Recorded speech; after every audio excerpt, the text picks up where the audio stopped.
SMTN.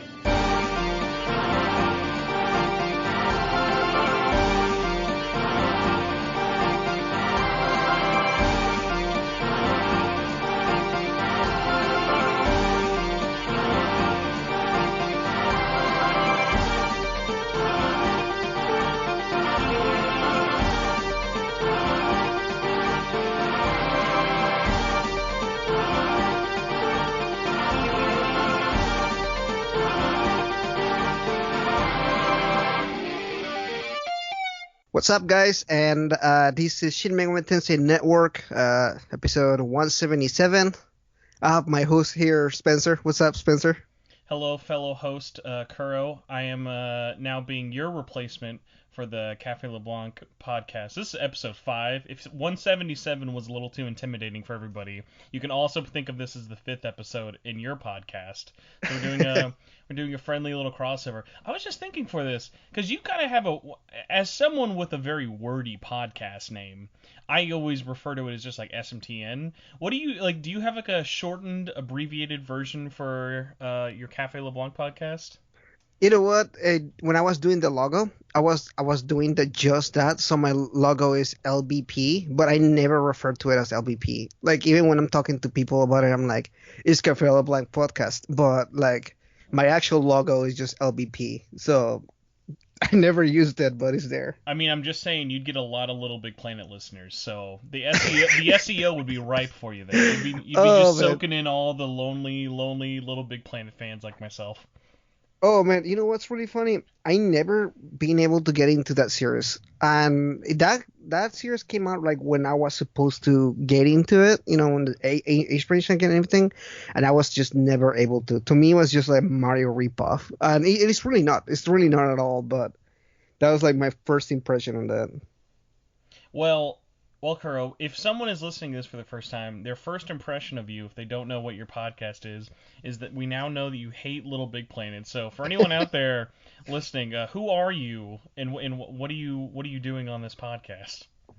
Well, I have no idea what I'm doing in this podcast, but I have a Persona channel. It's the maintenance channel. I just talked about Persona and Shin Megami Tensei and RPGs and that stuff. And yeah, it's good stuff. I love talking about games, so that's my stuff. So I guess that's what I'm doing here, right? Talking about games. And then because you also have a podcast, we're going to just put it up twice in one day, because really, why make two separate products when you can just do one and cover both bases? Exactly.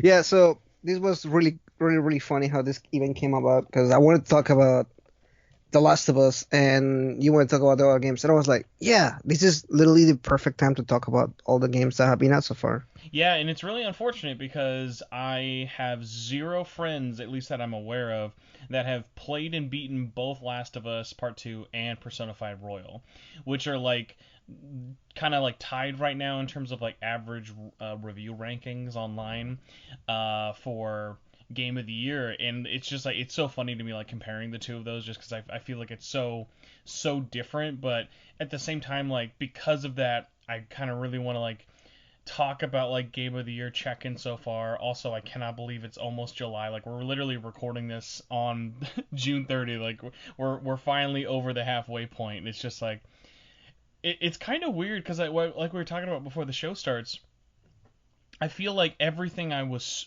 super oh my god hype, like freaking out about, has already kind of released, that I'm personally excited for. Like, I'm still looking forward to other stuff, and we're going to talk about it, but it is kind of funny. Like, I can't think of another year besides 2020 that had like so many big titles within the first 6 months.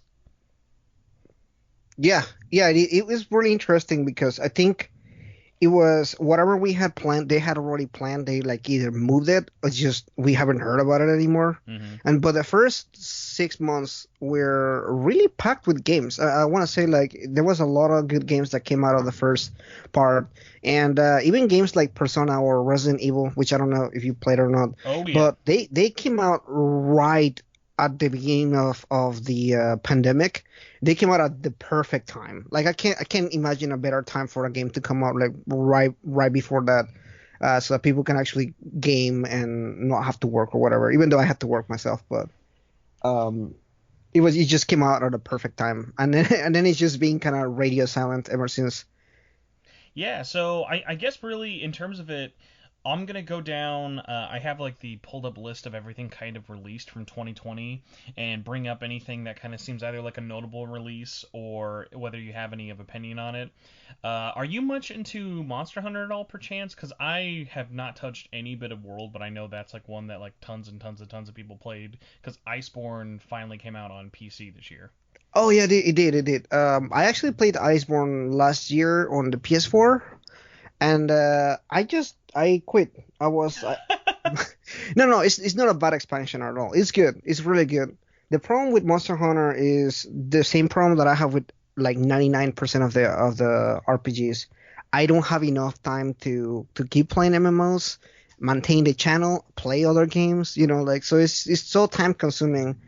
And sometimes I don't know if like the reward is there for that. I don't know. So unfortunately, you've just fallen into my trap. Now, some people listening to this may be wondering why did Spencer bring up a game that released last year as the first game of 2020, and that was a test, and unfortunately you failed it because on this channel we have a hard rule of never calling Monster Hunter an RPG, because in my brain I just cannot look at Monster Hunter and be like, this is an RPG. It's just like, it's one of those things that like it just like boggles my mind how like people kind of associate the two. Like on its surface, I totally get it. I totally like see because of the systems and everything else for it, but it's just this weird thing for me that I've never been able to get over of like, never once while playing that game have I thought this is an RPG. It just always just felt like just because for me like those hunting games like Toukiden or like Soul Sacrifice or Freedom Wars or Monster Hunter, like they all just kind of seem like their own genre to me. Yeah, I think you're right. And I saw a discussion on another channel that was regarding on another channel on another Facebook group or whatever, and they were talking exactly about that. That and Dark Souls, because Dark Souls kind of it's an RPG in at its core is it has RPG aspects to it, but it kind of went its own way and it became its own thing. Now people call it the Dark Souls of whatever, Yeah, It's like something. yeah, same thing with like any of the From games or whatever. Like even if it is not a From Software game, people will, instead of referring it as an RPG, usually just call it like a Soulsborne like. Yeah, exactly. So that is so crazy to me now that you mentioned that. Like that is pretty much what's gonna happen at some point with Monster Hunter. Somebody else is gonna make a game like that because that game sold really well for Capcom. Which is funny because it's always been like its no own niche thing. Like Monster Hunter has been out for years now, Hmm. and nobody played those games. And Monster Hunter World came out, and a lot of people was playing those games. I was in Japan when that game came out, and the promos for that game was insane. They had big statues of the dragons like just there. I was like, that is so cool. So speaking of Japan, because this is a very prominent segue, would you believe it if I told you over 6 months ago Yakuza 7 came out in Japan? I know about it, but I don't know. I haven't seen the impact on the game in the West. It's so weird. Like it's just like Persona when it kind Oh of no, just no. At least with this one, we got it announced like at least it was announced like back when it was announced in Japan. So like I don't I've been pretty fine with like the. I mean, actually, I will say we've actually gotten quite a lot of English footage now, especially after it was shown off yeah a couple of weeks ago. But no, yeah. it's one of those things that's this one's kind of a weird one because it falls into both camps, and same thing is going to happen with Scramble. Of like hmm it's already out, so like the impressions are there if you want to look for it, but not a lot of the Yeah. Western fans really have. Like from everything I've seen of Yakuza 7, like I was so impressed by like the little bit I played because I downloaded the demo Yeah. at the beginning of January, and I was so impressed by it all. It like motivated me to pick up all the remaining Yakuza games I was missing on PS4, so that I can hopefully get caught up by the time it releases this holiday. But yeah, it's so weird to me that like that transition to like an RPG system worked so well, and like for the most part, at least in terms of the Japanese fans and critics, have been universally approved. That's good. I actually never played a Yakuza game, and a lot of people have been telling me to. And I will play. I'll I'll, pick up I'll say seven. though, like, because Uh, seven is basically a clean cut. There are ties to the original game, but you can just start mhm. with seven. Yeah, that's what I heard. That's what my plan is. Yeah, I have it on the back of my head. I'm like, I'm gonna get that game whenever it comes out because it looks good. The series have attracted me for a while, but There's so many games to play. I finally cleared my backlog. Yeah, I literally just finished my backlog. I have like one more game to play, and that's Xenoblade Chronicles 2. Oh, only like another 120-hour game. Yeah, exactly, exactly. So that's pretty much all I have left on my backlog. I'm pretty happy about it. I may just pick up the other Yakuza games at some point, but no rush in those. No. I'm good. Let me see. So, besides getting into the obvious big one for me, at least, I didn't play this. Did you play Dragon Ball Z Kakarot at all? You know what? I didn't. I was going to, because I am a Dragon Ball Z fan. I love Dragon Ball, but Tokyo Mirage Sessions was coming out, and Yeah, it was the same day they released. Yeah, so I was like, you know what? I could play Tokyo Mirage Sessions again, or I could play Dragon Ball. And I just went for Tokyo Mirage Sessions. And I honestly, like, the game looks good, Dragon Ball Z, but it just doesn't really attract me enough. As the premise of it sounds really good, though. An RPG. Yeah, like I Dragon Ball love game sounds. CyberConnect, like, and I loved the because this is from the Naruto Storm team, Mhm. like everything on it like ticks my right box, but for whatever reason, I don't know if I finally hit that point in Dragon Ball game burnout or just because I know how long it is, of just like that'll be like a really good game, like if I can like pick it up for like $20 and have like nothing to do for a month.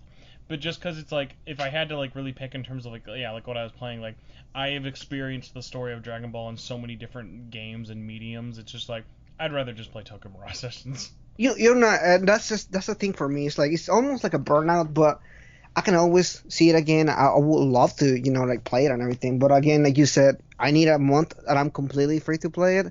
I don't want to pay $60 for the game. So I guess then going on to the first big one, at least for me so far, was Tokyo Mirage Sessions Sharp FE Encore, almost the longest name game of the year. What did you think playing it earlier? So was this your first time trying the game, or did you play it on the Wii U? Oh no, I played it on the Wii U. So I went in knowing what I was getting into, on like the first time that I played that game. So I think I had a better experience this time around with the game. Obviously, some changes here and there, not major changes in my eyes. But I think the fact that I just knew the game and I was ready for the experience that I was gonna get into, I think it made this experience so much better. I hate and I'm using hate, but I really do the idol scene kind of thing that they went for. I really dislike it a lot, but I think it Really? works well for the game itself, for the story and everything. I mean, it works Is well, it but more of like a you're just not really into like J-pop kind of like stuff at all, or just yeah, like how they exactly. did it? I'm just not into that kind of stuff. Like, I think it's cool, like I like music, I like J-pop music or J-rock, whatever. But the whole make a story around it, I just thought it was odd. Not really odd, but not what I I, would have done I for it. have never been more catered to in my life. Like honestly, the biggest thing for me to get over in terms of ever playing TMS is always I don't care about Fire Emblem. Like all the Fire Emblem stuff literally does nothing for me. So like I love all the like battle mechanics and everything for it, and I'm already such like a super weeb of like I love that side of the industry. Like I love especially how they cover all the different facets of idols. Like it's not just them singing, it's them doing TV Yeah. shows, it's them doing like model shoots, it's like the weird quirky humor and like honestly just like little things of like I forgot how much I had loved that game when I had replayed it in January of just like it was one of those things of like why it's kind of almost like the polar opposite. Like in terms of like if you look at Switch ports, look at Tokyo Mirage Sessions Sharp FE Encore on Switch and Catherine on Switch, and it's like Catherine, because it had already been released, you're not going to have any of those moments of like, oh, look at all these quality of life changes. Whereas Yeah. like Tokyo Mirage Sessions doesn't really add a lot of gameplay. Like it adds a new dungeon and it adds some new songs and cutscenes. But like what's so funny about it is like just those changes of like, oh my god, the loading is so much faster. Everything looks better. The changes they did to like the battle mechanics and adding in new people and just making everything about that game felt like so much faster, to the point of like, okay, the Wii U version of that game literally can just go to a garbage fire. It's like there is no Yeah. reason to ever go back to it. Whereas like with like Catherine on Switch, it's like, okay, well, I can play it like this on like 3 other systems right now. It's not gonna be like that dramatically better or different. It was like I saw someone had a tweet recently about how they were excited about Catherine coming out, and they're like, Mm-hmm. "Oh, dude, it's gonna be so sweet. I can play Catherine on the go." And I'm like, I know the Vita version didn't come out, but like just because it exists, it always irks me that then people act like the Switch one is like Catherine Portable. I'm like, we've had Catherine Portable for like 15 months now. Yeah, yeah, exactly. I feel the same way about it too. Um, I think just Catherine was really poorly marketed in the West. It's been every time that it's been released, it's been just poorly marketed. I think I cannot remember even the original release wasn't really that well marketed. I only bought it The because it original was. actually did really really well. Like the original American release sold actually more than the Japanese one, surprisingly. Yeah, and I like that a lot. I like that it really well. I just can't think of a time where Catherine wasn't marketed as weirdly as any other Persona game or any Shin Megami Tensei game. I don't know. The game itself is interesting enough, so I cannot imagine how to market that game. It's just so different from everything else they have. Yeah, but kind of like wrapping up like my thoughts on TMS so far. Like when I beat it, I was so enamored with it. Like if it wasn't for the fact that I was immediately going into at that point, I would have been playing, going back to try and finish P5 for the first time, P5 Hmm. Vanilla. So if I didn't have that, my plan was I was going to completely finish New Game Plus. I played probably half of New Game Plus on TMS just to check out the secret boss fights and stuff. Yeah. But like besides that, like I was just because like I find so much enjoyment in that battle system. I was like, oh, I could have just like kept going, especially because all the new little things they added in New Game Plus have made it so fun. Like my biggest thing that I always find amazing, no one else ever mentioned, was when you beat the game, they added an encore that you can play. You can have any party member, and you no longer have to have a Kutsuki anymore, which like makes it a whole lot more fun when you can actually swap him out. Yeah, right.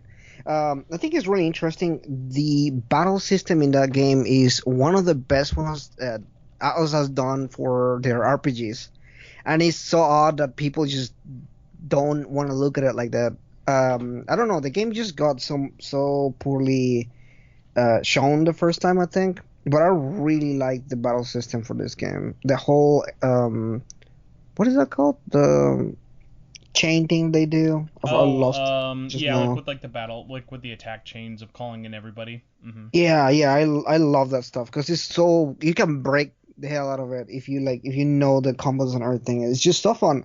Combat is really addictive for that game. I could just myself just go into the dungeons and just fight for hours. Yeah, not I even love that. and not even the combat, like the loop of like going in, upgrading your weapons, getting all the new skills, getting another weapon, like mastering all of those skills, so you just like perfectly have everything like queued out. It was really really fun, and like one of the few things like I was surprised how much I enjoyed playing that in portable mode. Like, cause sometimes I'll play my Switch probably more docked than anything, even though I perform like handhelds more than Mhm. anything.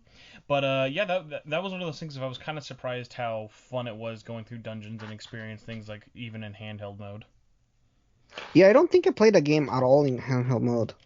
Maybe a little bit, but not a whole lot. It's because I have to record the gameplay for the channel and stuff. Hmm. So that's why I have to have it docked and everything. Although sometimes, every once in a while, I'm just like, I want to play it on handheld. But it's a good. I mean, the Switch is in this really odd spot where handheld or docking and everything, it's a good experience. Was frankly playing with this stupid controller. I don't know. I hate the Joy Cons on the on the TV. I just don't like how they feel. And I have a controller, but it just doesn't work well. I'm like the weirdo when it comes to talking about Switch stuff. So I love playing with like just two Joy-Con controllers and the little grip, so it like looks Yeah. like the dog face. And I hate the Pro controller. I think the Pro controllers are such trash. Like if it wasn't for the fact that Joy-Con drift is a thing, like I really really just enjoy like playing either in the Joy-Con grip or even just separated. Like I don't know, I just feel like those controllers feel surprisingly really really nice to use.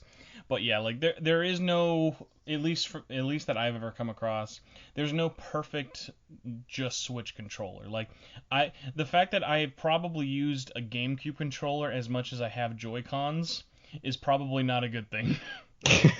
Right. I thought about buying one of those, but I don't play enough Smash to justify just buying another controller.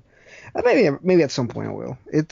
I love the GameCube controller. I think I spent the most time with that controller. One of the Uh, few reasons why I do use a game controller a lot for certain games is I have a Wavebird, so it still works like perfectly fine as like a it's like one of the best like wireless controllers because it just uses like a little radio signal thing you hook up to, so there's like mhm. absolutely no delay. It's like super snappy. Did you see this guy that made the GameCube controllers that were Oh, adaptable yeah, for? detachable. It's like here Yeah. let's make the Switch like 15 pounds heavier. Yeah, I saw that video. I was like, man, that is so cool. At the same time, like that is a lot of work for for that particular thing. It looks really cool too. Although, like you said, it's super heavier. Probably not even worth the carrying around. So, speaking of sad things that are heavy and probably not worth it in the end, I definitely didn't, but I think we have to at least give a bit of a shout out to this because we were shitting on Little Big Planet earlier. You more than me. Do you remember Dreams came out this year? Oh, you know what? I remember. I only remember because of these shitty Persona games somebody did.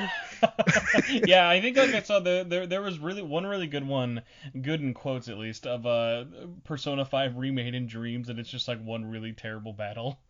Yeah. Well, the one I was thinking about is like I think you play as Morgana and you're just like walking around. Everybody just looks really odd. I don't know. It's just some random game. I'm not shitting on the game. Whoever, if you ever listen to this, I just thought it was really strange. I was like, it's like Persona on drugs, or I don't know. It was bizarre. But that's the only reason why I even know about Dreams. I didn't know about it. I mean, I heard about it, but it's not my kind of game. I'm not gonna play this kind of games. Yeah, I just more feel bad for Dreams than anything of like if you're looking for that kind of experience of like make your own kind of game, it's like it's a very good tool from everything I've seen. It's just one of those things of like it came out way too late. Like it's coming out in the last year before the PlayStation 5, and it's just like one of those things of like it was in early access for a year. I felt like no one in early access ever really cared about it besides the hardcore creators, and there was just never that movement besides, oh, hey, look at this video on Twitter of someone playing something. Like, there was never that moment when someone was showing you something in Dreams where you're like, oh my god, I gotta play this. Yeah, I think the issue with that game is it allowed for people to do anything, and everything that people was doing was just clones of games. Mario games and Sonic games and random clone of Yeah, games. There's nothing really it was hard to like have something original really stand out. right. Yeah, yeah. I think that's really if what I would have done. Medium Molecule, right? That's who made that game, Hmm. right? I would have done this. I would have obviously made Dreams and then make a couple of actual games in Dreams to kind of be like, okay, this is what you can do with Dreams. And like, I know they did that, but they didn't really do like, Oh yeah, it's like they have one experience called Arch Dreams, which is like from everyone I've heard who's played it, it's like, oh yeah, it's great, but one experience isn't going to like sustain people in terms of like say whether you liked Little Big Planet or not. Little Big Planet had a complete single player game, even if you never wanted to make levels. It had a full on campaign with like tons of different worlds and levels. yeah, yeah, you're right. I was shitting on Little Bit Planet, but it's not bad at all. It's just not my. It's just I don't like platformers a lot. I am bad at platformers. In fact, the first time that I played Mario, I clearly remember that because we went to an arcade and they had Super Mario 3 on the arcade. And I spent $15 trying to beat like the first or second um like not even like story, what do you call that, the level, the second Like a level or level or whatever. world. Hmm. Yeah, like I just couldn't. I'm just so bad at them. So I told my mom, I was like, I want to get one of these because I was just so stubborn about playing that. So I'm not good at platformers at all, so that's why I don't even review them because I can't play those games. Well, I have bad news for you because a game that you will be reviewing is going to have a lot of platforming in it. So, back in February, Persona 5 Scramble came out in Japan, and while I'm not sure how much of it you've really played, I kind of want to ask you something because Yeah. this has been picking my brain, and this is going to sound way more important than it actually is. If you had the choice, you are Daddy Atlas, you have the lever, like one in each hand. Do you actually change the name to Persona 5 Strikers in the West, or do you stick with Scramble? That's a good question because I have a lot of thoughts about the Scramble name. The first time that it was announced, I was so bummed out about the game because I don't like the Muso? it's gonna be really yeah, I don't like the Muso style games, and the name Scramble sounds bad to me. So when I saw the leaks about it being called Persona 5 Strikers, I was like, hell yeah, I love that so much. To go ahead and change that. Why is that not even the name in Japan? Sounds like a much better name. So yeah, I'll definitely change that name in the West. Like I know there's a lot of people that don't like that kind of stuff. Rings the bell to me of Lucifer's Call. Oh my god. Just brings bad memories on that end. But I think it's a good idea because it's much more marketable. You also have to think about marketing the game. Although at this point, I think you don't even have to worry about marketing. Everybody's waiting for that game. Yeah, I was gonna say like, well, considering the game has been out for at this point 4+ months in Japan and in Asia for over a month, I think it's safe to say they haven't worried about marketing for a while. Oh yeah, definitely. No, I'm in a weird boat of like, so do you know why it's called Scramble in Japan? I have no idea. But I would really like to know if you. So the whole point about it is like Shibuya Scramble in terms of like it's kind of like a pun in a weird way of like you kind of need to know that it's referring to the location of like Shibuya Scramble in terms of like lots of action and also bustling around, and that's sort of to also kind of give an idea of what the gameplay is like. So it's like a bit of a scramble and like a big tussle with all the enemies. So it's kind of a play on words, but I like it almost more than Strikers just because it kind of like because it has part of the location in the name with Scramble. I like that because I think if you hear a game like Persona 5 Scramble, you don't like Persona 5 Strikers, you don't really get an idea of it like being like an action road trip game as like where a Scramble like sounds more weird, but like I don't know, I also sort of feel like there's almost like a bit of like genericness to the sound of the name of just like Persona 5 Strikers. It's like, okay, so is it a fighting game?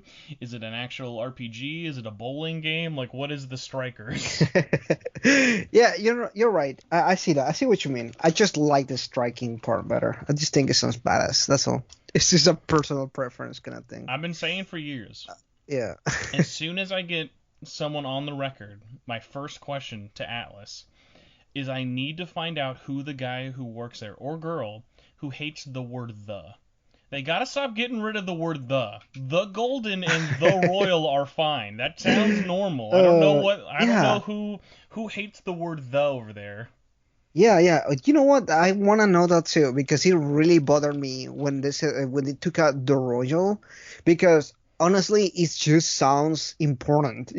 Persona 5 the royal, but Persona 5 royal just kind of sounds like okay. The big one why it always triggers me is because the graphic designer in me gets really hurt because they only remove that part of the logo where the is and they just leave that space empty. They never like fill in the space or make it kind of feel even. Like it's especially bad with P4G because it like there's like the golden is just kind of oddly off-centered to the left. Oh yeah, you're right. You are totally right about that. Which I'm sure I would bring that up, and the person at Atlas would be like, nobody cares. I feel like maybe they just care about like is it grammarly correct, but I mean, who cares? It's a Japanese game. It's hard to say because I mean this is also a company who's published games like Caligula Effect and Dungeon Travelers 2. Like they've released plenty of games with weird. Like you can't tell me like the Royal is any more ridiculous than 13 Sentinels Aegis Rim. Right. It's really funny. When I first saw that game, I was like, why does it have the title? What does that mean? I kept just calling it 13 Sentinels for the longest time. And somebody goes, hey, have you heard about Aegis Rim? And I was like, what game is that? I have never heard of that game. And they started telling me about it. I was like, that's 13 Sentinels. I completely removed the half of the name on that particular game for some reason. I just completely like it went out of my head. So there is a game that I always, when people say, here it is. It's Aegis of Earth. So whenever I hear Aegis Rim, I think of Aegis of Earth, which is this Axis game. It's like a tower defense RPG that came out like on PS4, PS3, and Vita. It's one of those things of like, I don't know why, but for whatever reason, like that's the game that always pops up into my head. So that's why I always have to refer it as 13 Sentinels as well. I just don't know. I don't know why I just removed the second part of the title. It's just too long. It's like Tokyo Mirage Sessions. I'm like, oh, that is too much to remember. Okay, so I'm going to give you three choices of games that are notable, but I have not touched at all, so I have nothing sadly to say about them. And All right. I'll see if you do as well. So I'll give you you can either go on a long tangent or say pass. First up, Neo 2. All right. I love that game. I love the actually did I even know reviewing this game? I don't think I had time to review this game. I think I did like a should you play kind of video on that. I love the Soulsborne type games. Mm-hmm. And frankly, that was like my number 3 game on like waiting for that game. Love the combat. They basically just did what a good sequel will do, where it's the same gameplay. They just added more stuff to it, and the stuff already worked good, so you don't really have to change a lot and everything. You have your customizable characters, so that's nice. It just makes you feel more personable on that end. And the gameplay is just fun. It's just good fun game. Wouldn't be like my game of the year. Like the other game wasn't either, but they're really good games. I like them. Yeah, the only reason I haven't picked it up yet is because I still need to go through the first one. But I really, really, really liked what I played of the first and second game's beta. And by the way, just shout out to Koei Tecmo for, especially with Neo, like when they ran betas, like they've run multiple betas for both games. Like you can tell that they were actually listening. It wasn't like how a lot of companies will do a beta, but it's really just a demo.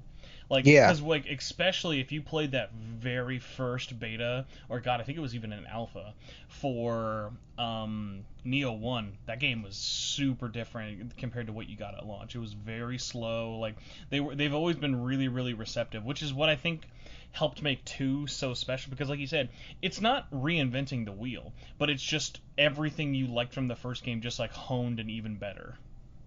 Yeah, definitely. I really like that game. Yeah, again, it wouldn't be on my top games of the year or anything like that, but the experience was there, and I really liked it a lot. Well, I'm glad that I asked about Neo 2 now. The second one is Doom Eternal.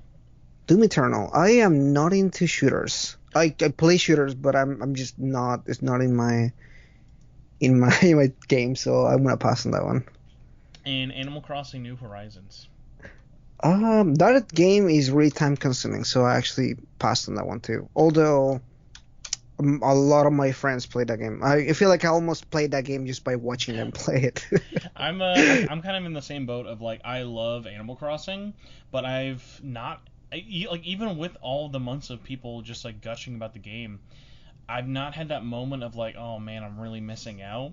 And I've been just telling myself like I'm gonna get Animal Crossing when like I know my girlfriend can just play and I can just enjoy it through her, just because I'm like I know she would like this a whole bunch, but like I also don't I'm such a baby, I wouldn't give her my Switch just to let her play this game for the rest of her life until we like live together. So that's kind of like where it's the point of like, because originally I was like, oh, I'll just get her a Switch and then get her Animal Crossing and then do that. And then we got to a point of like, whereas you've noticed now is buying a Switch is absolutely impossible unless you want to like stock online. And then at the same point I'm like, if I really wanted a Switch, I could get one, but because it's to buy a second Switch for someone who's not even me, that passion's definitely not there. No, I totally hear you there. I think I did the same thing with my ex-girlfriend. I bought her a 3DS. I think at the time Pokemon game was Sun and Moon, I think, was coming out. And the whole idea was, well, I want to play Sun and Moon, but I don't have time for it, so you're going to play it for me and tell me what you think about it. So I bought one of those 2DS, and I just gave it to her. I was like, okay, you play it and you tell me what you think about it, because I really don't want to, I have like a love-hate relationship with Pokemon. Like, as much as I love Pokemon, the formula, to me as an RPG fan, is just really draining the fun out of the game. It's And we can. it's definitely no Digimon. I'm the weird outlier who likes Digimon way more than Pokemon ever. Oh, really? No, I like Pokemon a lot, and I love Digimon too. The last two games they did were really good. Yeah, like Uh, I was joking when Pokemon Unite got announced on Twitter recently. I was like, mhm. man, I'm so glad that I like Digimon more than Pokemon. Otherwise, I feel like this news wouldn't be as funny and would just be more sad. Whereas, like, as much of a joke as it is, like, I love that I look at these Vita games with Cyber Sleuth 1 and 2, and I'm like, I look at those, I mean, I played them too, but it's like, I look at that and I compare it to the first brand new console Pokemon experience with Sword and Shield, and I'm like, how does this Vita game look better than this Pokemon game? That's part of what I'm thinking. Like, yeah, and you're just comparing two games that literally came out at the same time in like 1990 whatever, whenever they originally came out. Mm-hmm. These two zeros competed for power for years. Obviously, Pokemon just did better overall, but they have not had a major improvement. Sure, you can have some graphical changes to the games and stuff, but they're basically the same thing still. And again, you can compare it to the last Digimon games, and it's substantially so much different. And I just, let's be honest, the storylines and the gameplay is just miles away from what Pokemon has done in the last, I don't know, 10 years. Yeah, I mean, even just like comparing, like we were doing with Cyber Sleuth, it's like, even if you don't like Digimon, I've recommended Cyber Sleuth, both of those games, to SMT fans, just because like that game is very much inspired by that, even though it is a monster collecting game. Yeah, you're completely 100% right. That's also how I see it too. So, also, just because I'm contractually obligated to mention this anytime I talk about Cyber Sleuth, two little weird things people don't normally know. Number one, if you can play those games on Vita, I think it's like the best version to play it. And the reason I say that is because by some hilarious meaning, the PC and to a lesser extent the Switch version actually run worse than the Vita copy. Just because of the way it was ported, it's just really kind of like off and whatnot. But Oh man, that is funny. I actually did not know that. but what's sad about it is, and I don't even know how Namco in America did this. I think this is for North America, but I know it's definitely in Europe. The first Cyber Sleuth game got delisted on Vita. And basically what that means is the only way to play it now is if you import a physical copy or if you already had it downloaded. So that kind of makes it a bit more of a pain, but they are also on PS4, and those copies are way cheaper to get. Interesting. That is so odd. Yeah. Oh yes, our next big one we're going to talk about is not Cooking Mama Cookstar, sadly. Not Modern Warfare 2 Campaign Remastered. Not Bubble Bobble 4 Friends. It's Persona 5 The Royal. Well, as also known in the West as Persona 5 Royal. Yes, very true. Those definitely get kind of mixed up for it. So you and I, and especially if anyone has just been on the internet, lots of Persona talk. Lots and lots of everyone who played the game 3 years ago coming out, and I feel like there has been a lot of criticism like you can do when you're trying to be more critical, but I feel like similar to when Persona 5 came out, it's just like when everyone got their hands on this game, it just felt like a wave of just everyone being like, "Oh my god, that's the best game ever." So for you though, Kuro, like, what was your sort of journey playing through Royal like? And I guess really in terms of it, like, what was your context for starting P5? So, I seen an odd spot because one, I played Persona 5 to me, and I think we talked about this whenever we did the podcast for Persona 5. But to me, I felt like I played Persona 5 for so long. I'm actually kind of exhausted at this point of the series of Persona 5, and so I played Persona 5 Vanilla, right, when it came out. And then I played Persona 5 two more times, just kind of tried to complete stuff and everything. Persona 5 Royal came out in Japan last year in October. I played it. Then the game comes out again in America, and I play it again. So we're talking about I played the game about 5 to 6 times at this point. So the hype, I was no longer on the hype train when people were in the hype train. So I was kind of like, I mean, the game's good, but is it the game of the generation? A lot of people were like, this is the best RPG of the generation. I'm like, how many RPGs have you played this year or this generation? Which is not to say that I didn't love Persona 5 Royal and a lot of the changes that they did. Because let's be honest, this game added some aspects that I just don't feel like Persona 5 will be even playable. Because I couldn't go back to the life improvements in this game were to me massive. Oh yeah, Some like of them like were. when I beat Vanilla, I was pretty close to a platinum, and I mean I still am.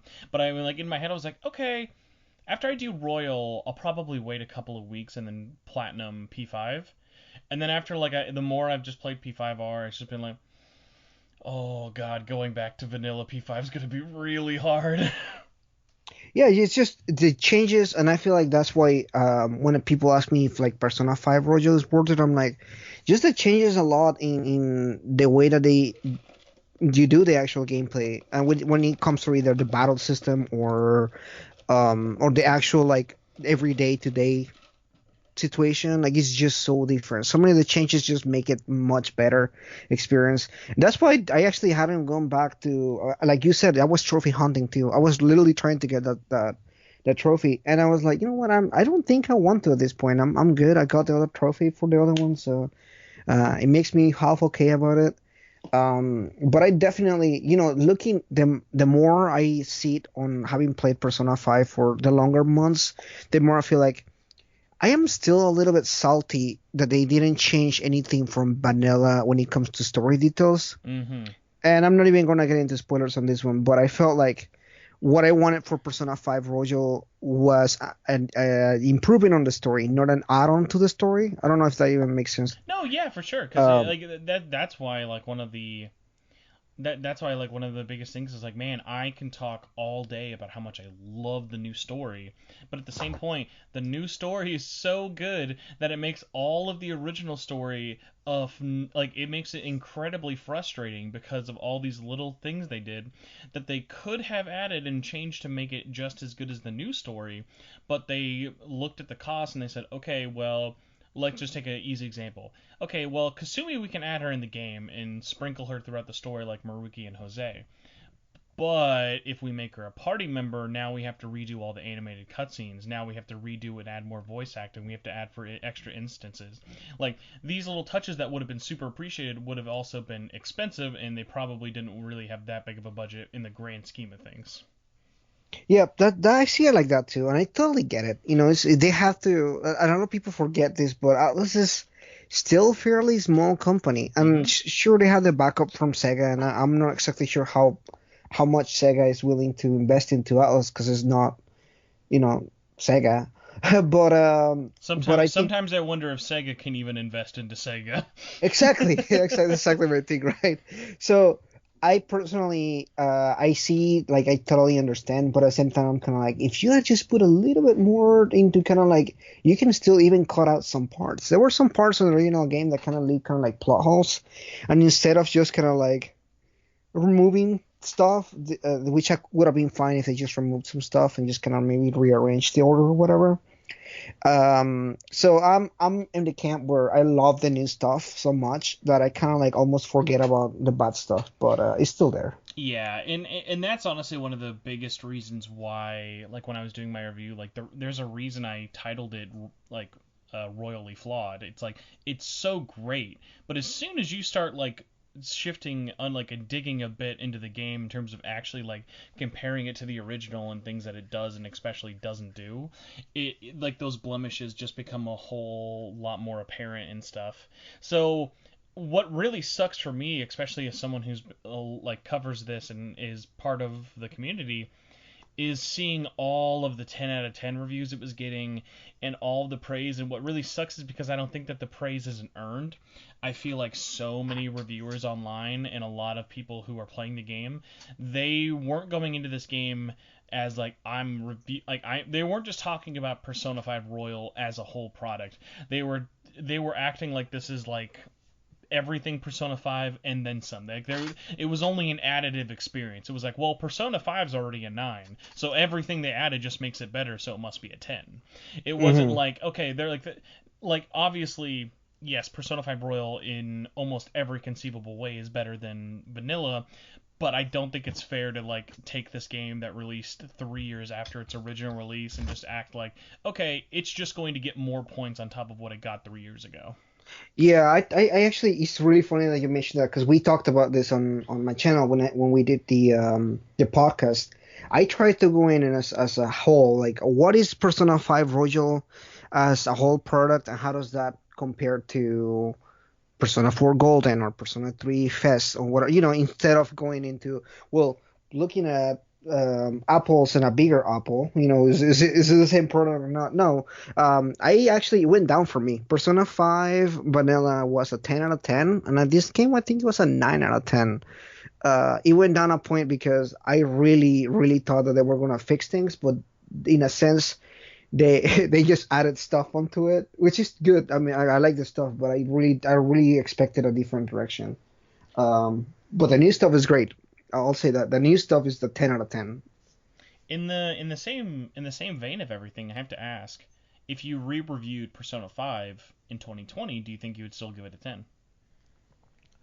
Probably not. I think at that point I was like, at that point in my life, I was I just had the game came out at a perfect time for me. I was like dealing with stuff, and the game came out and it helped me a lot and everything. So it was like emotional uh, part to it. But at the same time, I had waited this game for what, 8 years? I think, was it 8 years?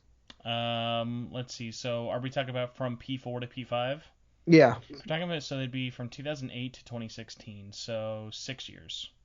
six Sorry, no, years. 8 years. Jeez, 8 years, I don't know. yeah. I don't know how time works. Not only did we go through that, but a lot of people don't even know this, but Persona 5 was almost canceled. It was delayed multiple times. It had a bunch of development issues. Like, I remember following the news closely, and when they announced that Sega was gonna buy I was like, oh man, is this game canceled? Like, what's gonna happen to Persona 5? The entire time that they were going bankrupt, I was like, I mean, like, what's gonna happen to Persona 5? That was like my biggest thing. I know people don't know that, but behind the scenes, like, they were going through bankruptcy as they were making Persona 5, so it was like their last shot at making it, and they did a good job. But I was still kind of like so concerned that the game was never gonna come out, and it would have been really bad if it didn't, because history would have taken a different turn. What's like most depressing is if you go and look at some old interviews for Shin Megami Tensei 4, before that game came out, the team used to have a tradition of, before every release, going to the prayer shrines and wishing luck onto the games, and SMT4 was the first game they had never done that with. And that was the year that their parent company, Index Group, had filed for bankruptcy. That's crazy. Yeah, That is so like their superstition was like, oh my god, guys, we doomed it with SMT4, like SMT4, how it made Atlas bankrupt. Oh man, and I'm so, like, a lot of people were really skeptical as far as like how it was gonna turn out with Sega. I remember the scare, because I was a little bit of a scare when it was first announced, and I was kind of the same camp. I was like, I mean, Sega hasn't managed a lot of their properties right in the last, so I didn't know how it was gonna turn out, but I think that they had a pretty good, healthy relationship so far. I mean, looking at they still kind of let us do their own thing and everything. So that remains to be seen. We haven't had a new game from us since then, like a new game. Yeah, I was talking actually in our Discord today about at the very least, whether you think Atlas is for the better or worse after being bought by Sega and absorbed, they've definitely stopped being as adventurous with publishing other titles, games, and whatnot.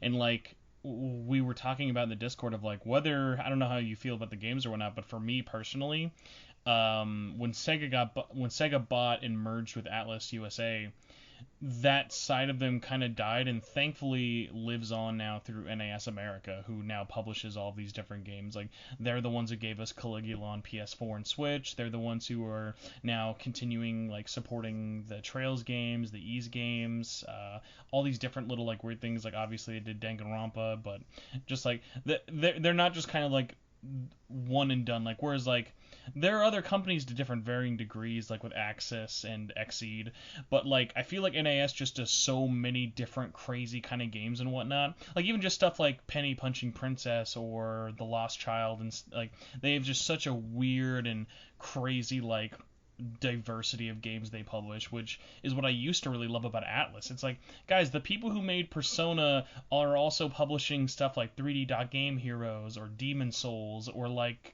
Conception 2. Like they were all over the place. Yeah, you're right, and I am hoping that Atlas continues to do that. Although the rebranding to Persona, I'm sorry, to Persona 2, Atlas West kind of has me still very curious as far as like, is there any actually internal changes that it's gonna happen?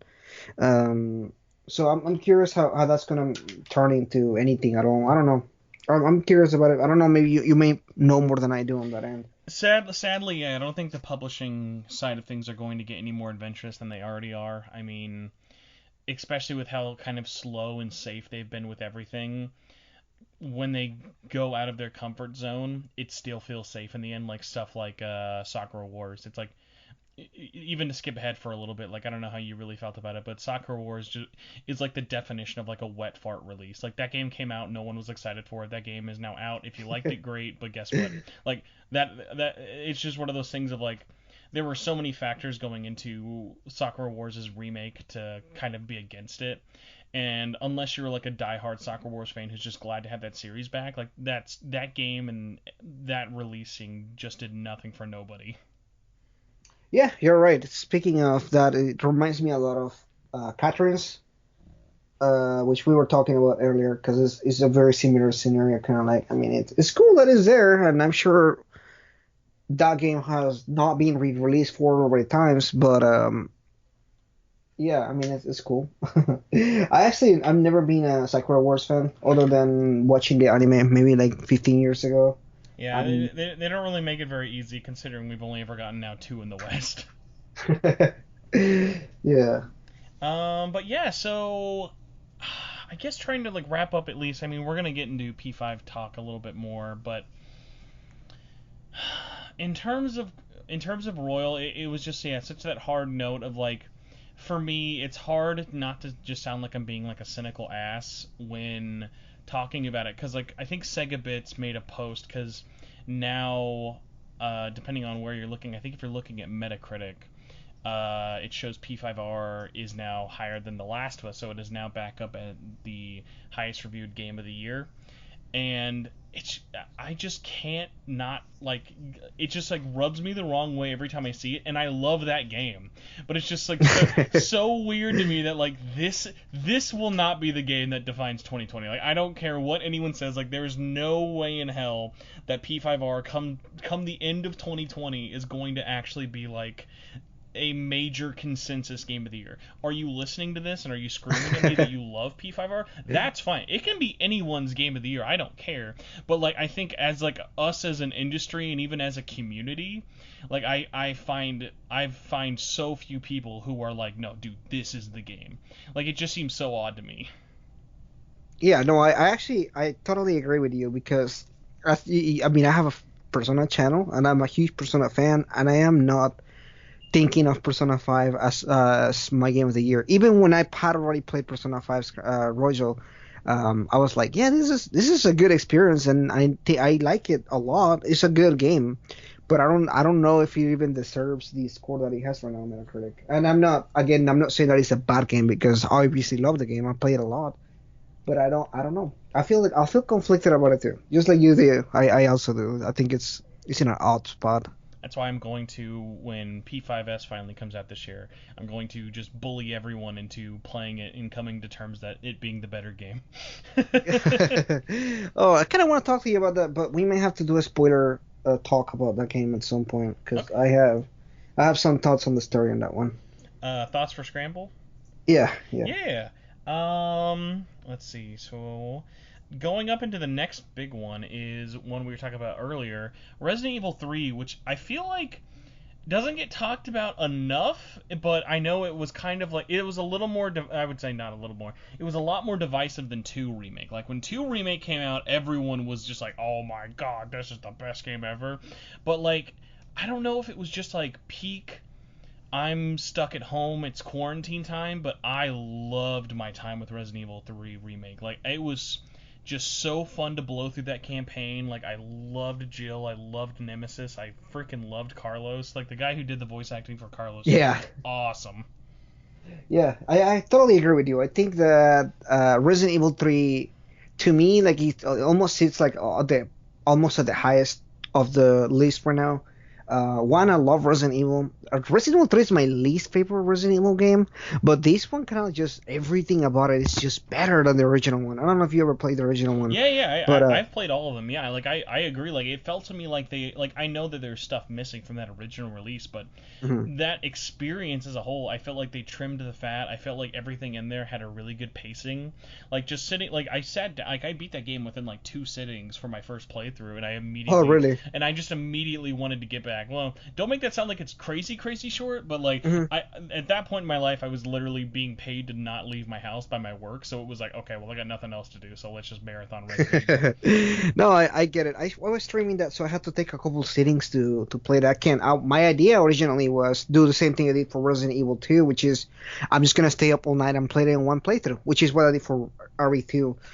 That brings me to a question I want to ask you, and you probably had the same thing in mind already. There's a question on length when it comes to this game, which is really funny because it is not any longer than Resident Evil 4.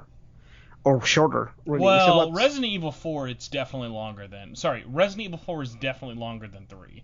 But I'm sorry, not 4. Resident Evil 2. Yes. Resident Evil 2 to Resident Evil 3. I was going to say, Resident Evil 4, if anything, is probably tied with 6 as being the longest. Although, no, 6 is definitely the longest. No, I was thinking of Resident Evil 2 because, like you were saying earlier, it was divisive in the sense that so many people praised Resident Evil 2 for what it did, but nobody actually talked about the length of the game. But this time around, so many people saw complain about how short the game was, but it's the same length. Like I think I actually finished that Resident Evil 2. I finished it faster than Resident Evil 3.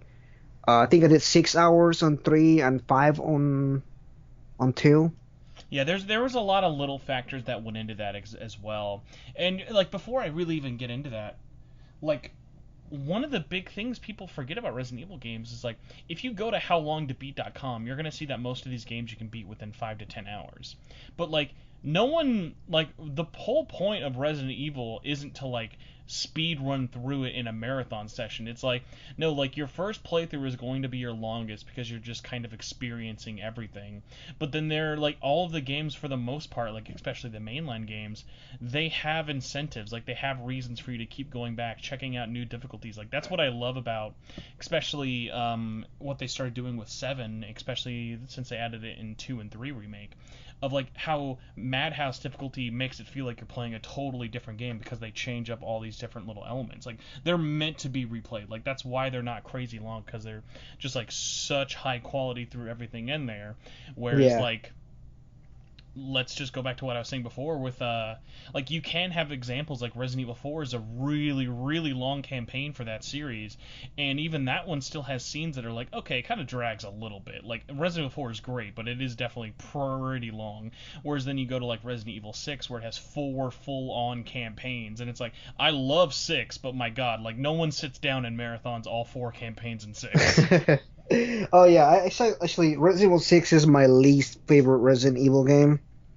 I didn't like a lot of the stuff that they did for that game. But going back to 3, I think another reason why people expected it to be as long as they probably thought it was gonna be is because of the open world syndrome. I think there's like a thing every time that somebody thinks of an open city, of an open world environment, they think of like hours and hours of exploration and everything like that. And I think that kind of hurt the game in a sense, because people were hoping that it was going to be something like that, although it was never told. Nobody ever said, hey, this is going to be an open world game or anything. But I think the whole thing of like, oh, we're going to be in Raccoon City, in the city, that means open world, or that means a long time or something.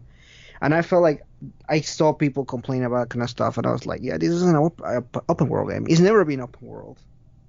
Yeah, I will say at least I feel like a lot of the negative sentiment was definitely coming from fans who might have just been coming in from 2, or just were like looking at a lot of the reviews, because I don't know, like just like out of it for me, like I feel like 3 Remake did everything I needed to, and I never once even touched the multiplayer. So like the value for me of even buying that game day one for $60 of just the single player campaign alone justified it for me without even getting into the fact that it had a whole separate game's worth of multiplayer. Yeah, you're right. I actually never played the multiplayer either. I'm not into those games for multiplayer, so it doesn't do anything for me. Yeah, so I at least appreciate that. Yeah, we're kind of in the same boat with Resident Evil 3. Oh yes, but another reason I was going to say why 2, outside of nostalgia, gets a lot more of a pass in terms of its length, is the fact that there are those multiple campaigns. There's Leon A, Claire B, or Claire A, Leon B. Of like, it makes it feel like there's 4 playthroughs when in reality there's 1 playthrough, and it's just tiny little tweaks and differences for each side. Yeah, you're totally right. Is the same game. It actually bugged me so much when that happened because you think that it's gonna be different, but it really isn't, and that bugged the hell out of me because originally it does make a change, but this time around it really didn't. It's almost the same game. Yeah, I know that bugs like a lot of, especially like if you had played like the original, that does kind of like annoy him more. But yeah, just I don't know. I think especially because like the tone of both of those are so different, I almost feel like they kind of complement each other more. Just of like I love how scary 2 feels, and I love that like action movie feel that 3 lands. Right. Best part about that is the action. I love how action heavy the game is, but it's still a horror game. Unlike Resident Evil 6, which is basically just action. Resident Evil 3 has the whole action side, but horror at the same time. I love it. It's so good. Resident Evil 3, it's definitely gonna be like up there in like my top 10 by the end of the year, maybe even like top 5. Just kind of depends on what else really comes out, but yeah, I don't know. It's one of those games where like I was really, really enthusiastic when playing it, and even looking back on it now. But it's not like one of those games where I feel like it's not like one of those games like I feel like I could drag people into trying to play. You know, it's just kind of like Yeah. if you liked it, you liked it. If not, move on. Yeah, I totally agree with you. It's kind of like almost like Neo, what we were talking about earlier. I'm kind of sitting on the same spot in these two. Like, the one was good, the other one was good, but it wasn't like it's not gonna, yeah, no, I don't think it's gonna hurt you if you don't play it. I think it'll be completely okay if you don't play the game. But I personally liked it. I thought it was really good. Well, if you didn't play Final Fantasy VII Remake, it's definitely going to hurt you if you don't play it. That is one of those games that I will think might put you in a coma if you don't play. What did you think of Final Fantasy VII Remake? I sit on a really interesting spot. The last time that we talked, you had finished it. I hadn't finished it. Yeah, I was still kind of going through it and everything. So we never actually revisited this. So I feel in a really interesting spot where like I either love it in a lot of aspects, and I was like, this game did a lot for Final Fantasy VII in general, and I really thought it was really good. There are part of me that I hated some of the sports, so they kind of like integrated into it. I was like, I don't know how I feel about that. I feel like in my head, I always thought of the remake as an actual remake. No spoilers or anything, but this is definitely marketed in a really weird kind of way where it's like, wait a minute, what are you doing here? See, but like that's what I love about it is like imagine if it was just a beat for beat remake of like they changed nothing, same gameplay, same story, just looked better. I feel like I wouldn't be as excited about the future of the series if it didn't do the risky changes it did. Like when by the time I rolled credits on 7 Remake, I was like, oh my god, I have no idea what's going to happen, and I am so excited. And that's a really, really great feeling to have, especially for something that A is marketed and sold as a remake, but B, like for someone like me who, out of the PlayStation 1 trilogy of Final Fantasy games, I easily play 8 and 9 over 7 every time. It got me so excited. I loved the music. This one is going to be really hard to beat soundtrack of the year. Yeah, you know what? I had the same thoughts on that aspect. Let's be honest. The remake in a lot of aspects is how, even if we're talking about actual remakes of actual games, like this one sets the tone for like this is how a remake should be. Everything that you liked about the original game was here, but there's like all this implementation of some new stuff. The combat itself was different, which I loved. I liked the combat a lot. Some people even arguing about whether this was a good combat or not, but it gets to talk. It definitely did a lot of good stuff.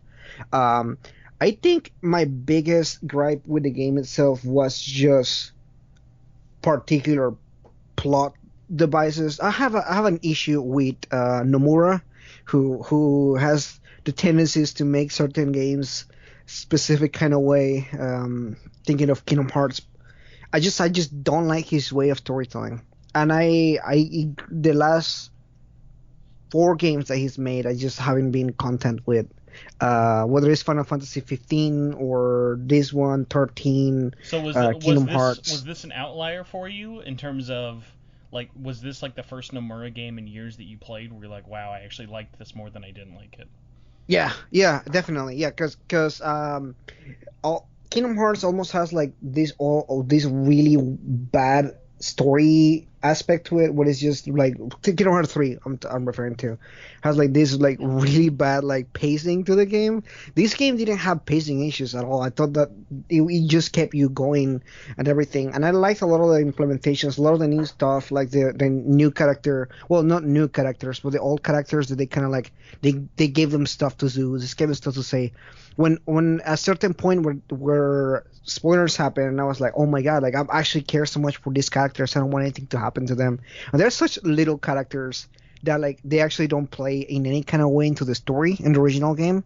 But this time around, I was like so attached to like Jesse and Wedge, and like they're not important to the plot at all, and they're actually like so little characters in the grand scheme of things.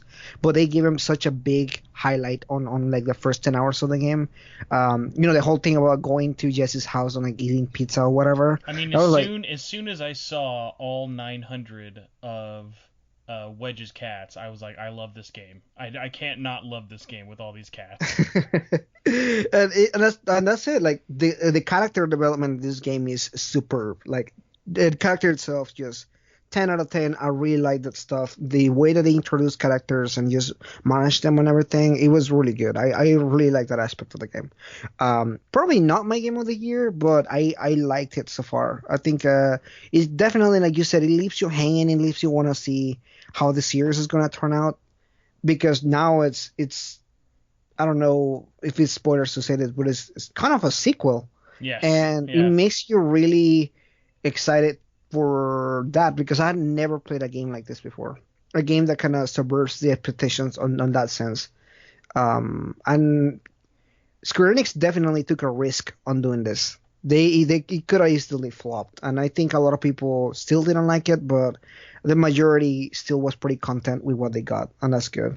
As someone who had to bite my tongue a lot while you were saying how much you didn't like Kingdom Hearts or Final Fantasy 15, I have to say I'm very pleased, because when I finally beat this game, I was worried it was going to split the fan base as much as Kingdom Hearts 3 had, and Oh yeah. and it was one of those things of just like I'm glad that while there are the vocal people out there who were not pleased with a lot of aspects, that like I feel like still there is still so much hype and adoration that came away from people beating that game.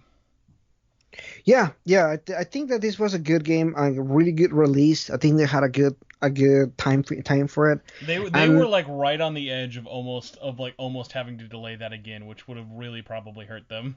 yeah, it really would have, because the original one, the original time frame was in February or something like that. No, Was that the original March release? 3rd it was originally going to come Yeah, out. Yeah. yeah. And then it was delayed like a whole month or almost a whole month. I was worried I was going to be delayed again because the COVID was starting to kind of creep on people and everything. But it was released again at a good time. Resident Evil, Persona 5, and Final Fantasy, they just released at a perfect time where people had time to play the games. Assuming your store was open. I felt so bad when I would see people online being like, my Persona 5 Collector's Edition has been in GameStop for 5 weeks and I can't get it. Oh my gosh. Well, thankfully, at least for the most part, even though it's unfortunate how many places are uninformedly opening up and stuff. At the very least, I feel like we haven't heard as much trouble in terms of people picking up their games and whatnot nowadays. Yeah, I think now things are kind of starting to reopen, which wherever you sit on that front, I think that at least I haven't heard anybody kind of complain about it. Yeah, I was the same. I had the same issue for Persona 5 Royal. My copy was delayed by Amazon, and I was so upset about it. I was like, oh man, like I already talked to everybody about streaming the game, and people are waiting for me to stream the game. I was gonna buy a digital copy, but I got a friend to actually let me borrow his copy for like a day. So I even did I opened his copy of the game. Like I did an unboxing for it, and it was literally just my friend's copy that I opened up for the unboxing and everything. I was like, "I'll give you my copy. You have it brand new and everything." He was like, "Oh, don't worry about it. I don't care." I was like, "All right." But shout out to him. He's been on the channel a couple of times actually. He just haven't been here in a while because of work stuff and everything. But he's a good buddy. Gotta appreciate the friends who help you out like that. Like I had friend of mine, Marcus, lives over in London, and he hooked me up with the Xenoblade Collector's Edition from there, like the one with the big vinyl and steelbook. And Oh, nice. I paid for it because I couldn't have Nintendo ship it directly to me, so I basically had it shipped to him, and then he shipped it over to me. But mine arrived a full day before his, and I was like, dude, just open mine and start playing it. Because like if I got a game a day early and you're that excited for it, it's like listen, with shipping, I'm not gonna get it for like another week. Just play my copy.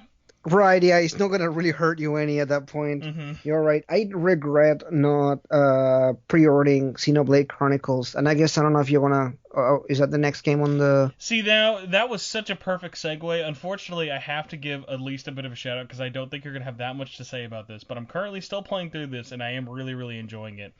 Special shout out to Otawari Romono, Prelude to the Fallen.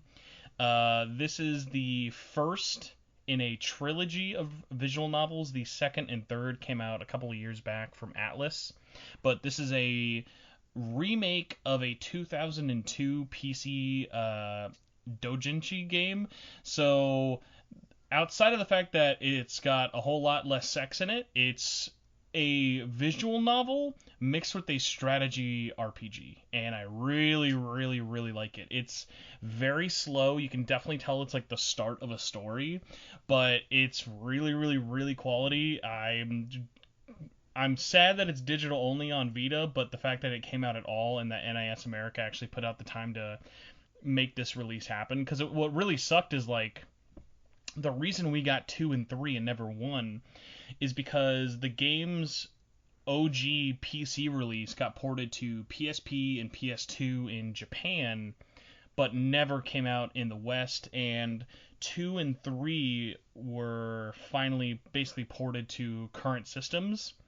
But the first one was so based on that original PC file that like putting them all next to each other, it would be like going from Persona 1 to Persona 5. In terms of like how wow. how drastically different the graphics look, and not saying that the like graphics are like that amazing, but like it is a very, very vast visual difference. So what they did is they used the engine from 2 and 3 and completely remade and added a whole bunch of new stuff to the first game. So basically the release order was 2, 3, 1, but I knew this ahead of time, so even though I've owned 2 and 3 forever, I've been waiting for this first one to happen just because I was like, it is so story heavy. Even though it is an RPG, it is very much so a visual novel first. I just like had to like I was like I'll wait. I know it's gonna take like 9,000 years, but I'm finally glad that I did, just because experiencing it from the beginning makes like a big difference. I'm not sure how you personally are. You very much into visual novels at all? Yeah, I am. I don't play it as much as I had before.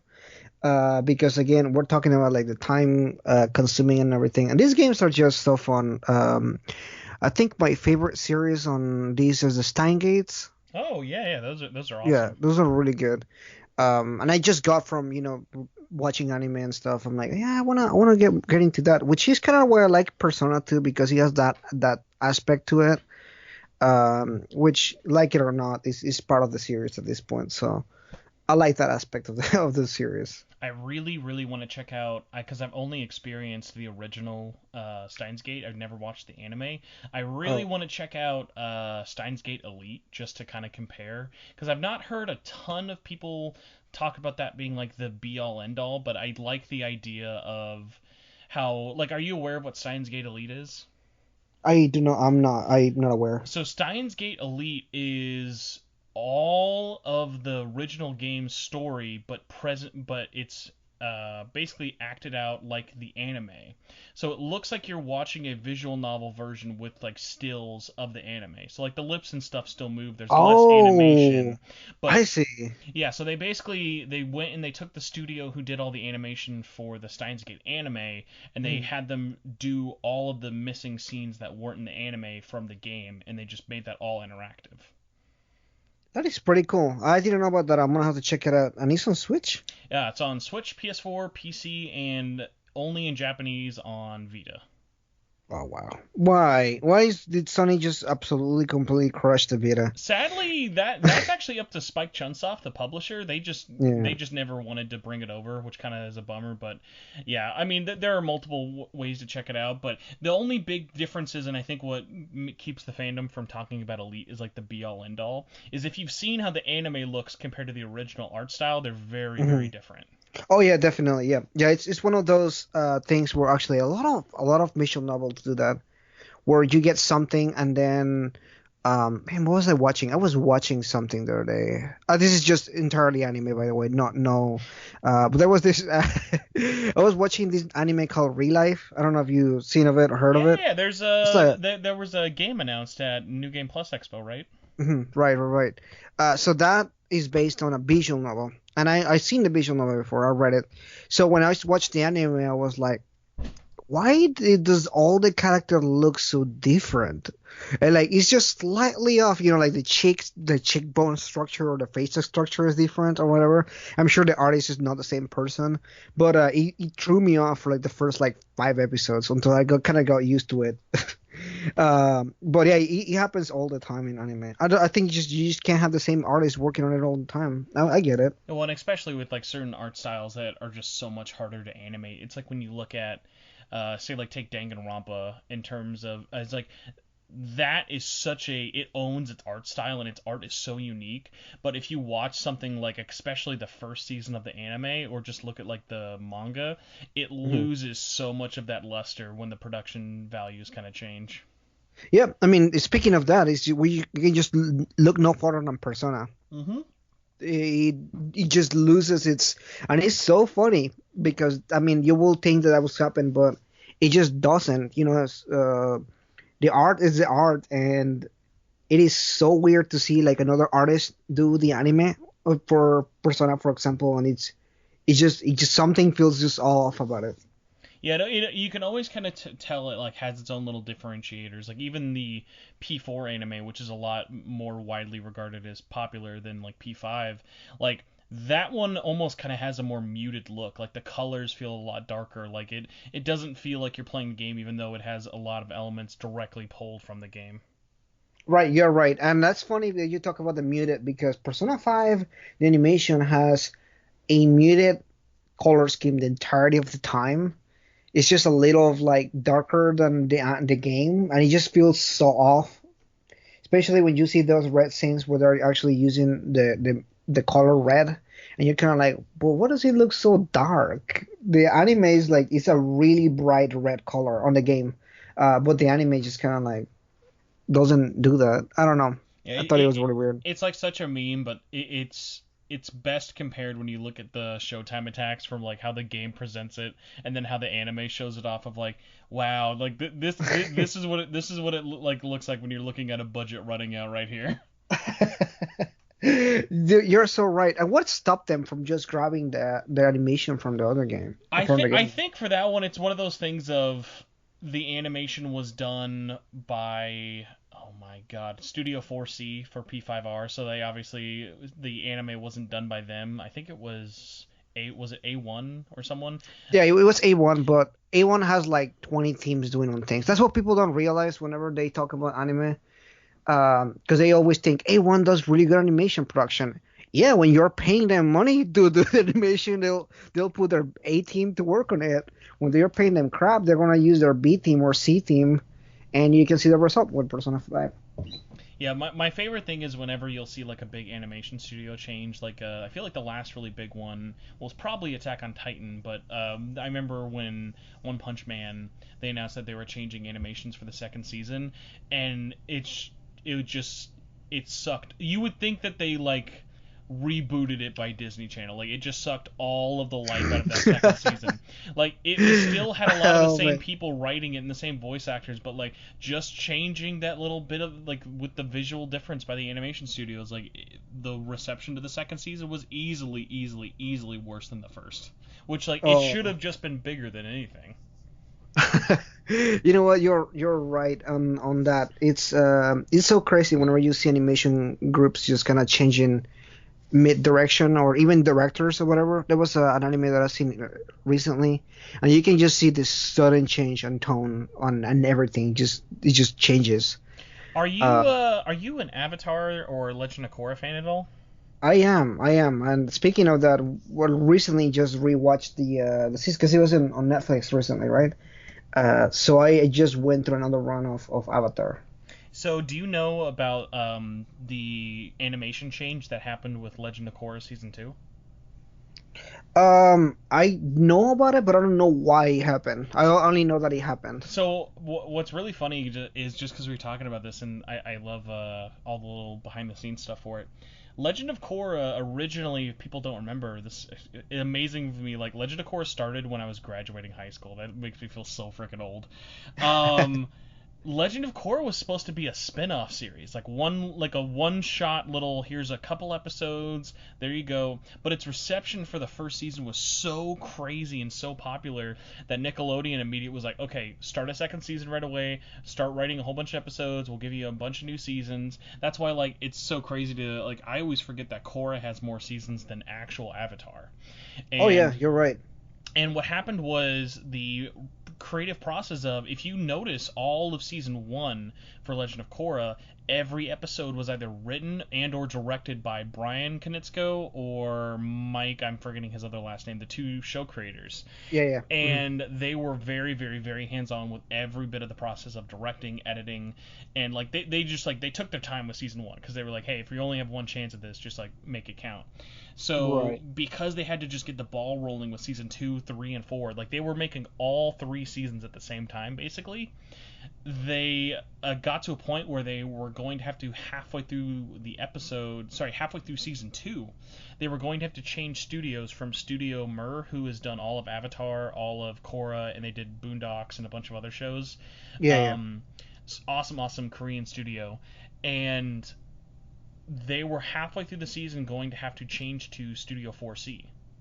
And what happened when they were changing through that, what was so crazy is in the middle of production, they had seen such a level of change before even anything had aired that they went back and rehired Studio Mir to redo all of those animations in their style because it was like that jarring for them. Like, and there are still some scenes that you can probably tell that are not by Studio Mir, but it's one of those things of like of I'm trying to think for it of like series that just like changed and it just like really like hurting development and stuff for it. So thankfully they at least caught that. And I don't know if you're in the boat of you think Korra is better or Avatar is better, but it's one of those things like, man, I just love both series and I'm just like I'm just glad like they all had a good ending for both of them. Yeah, yeah, yeah.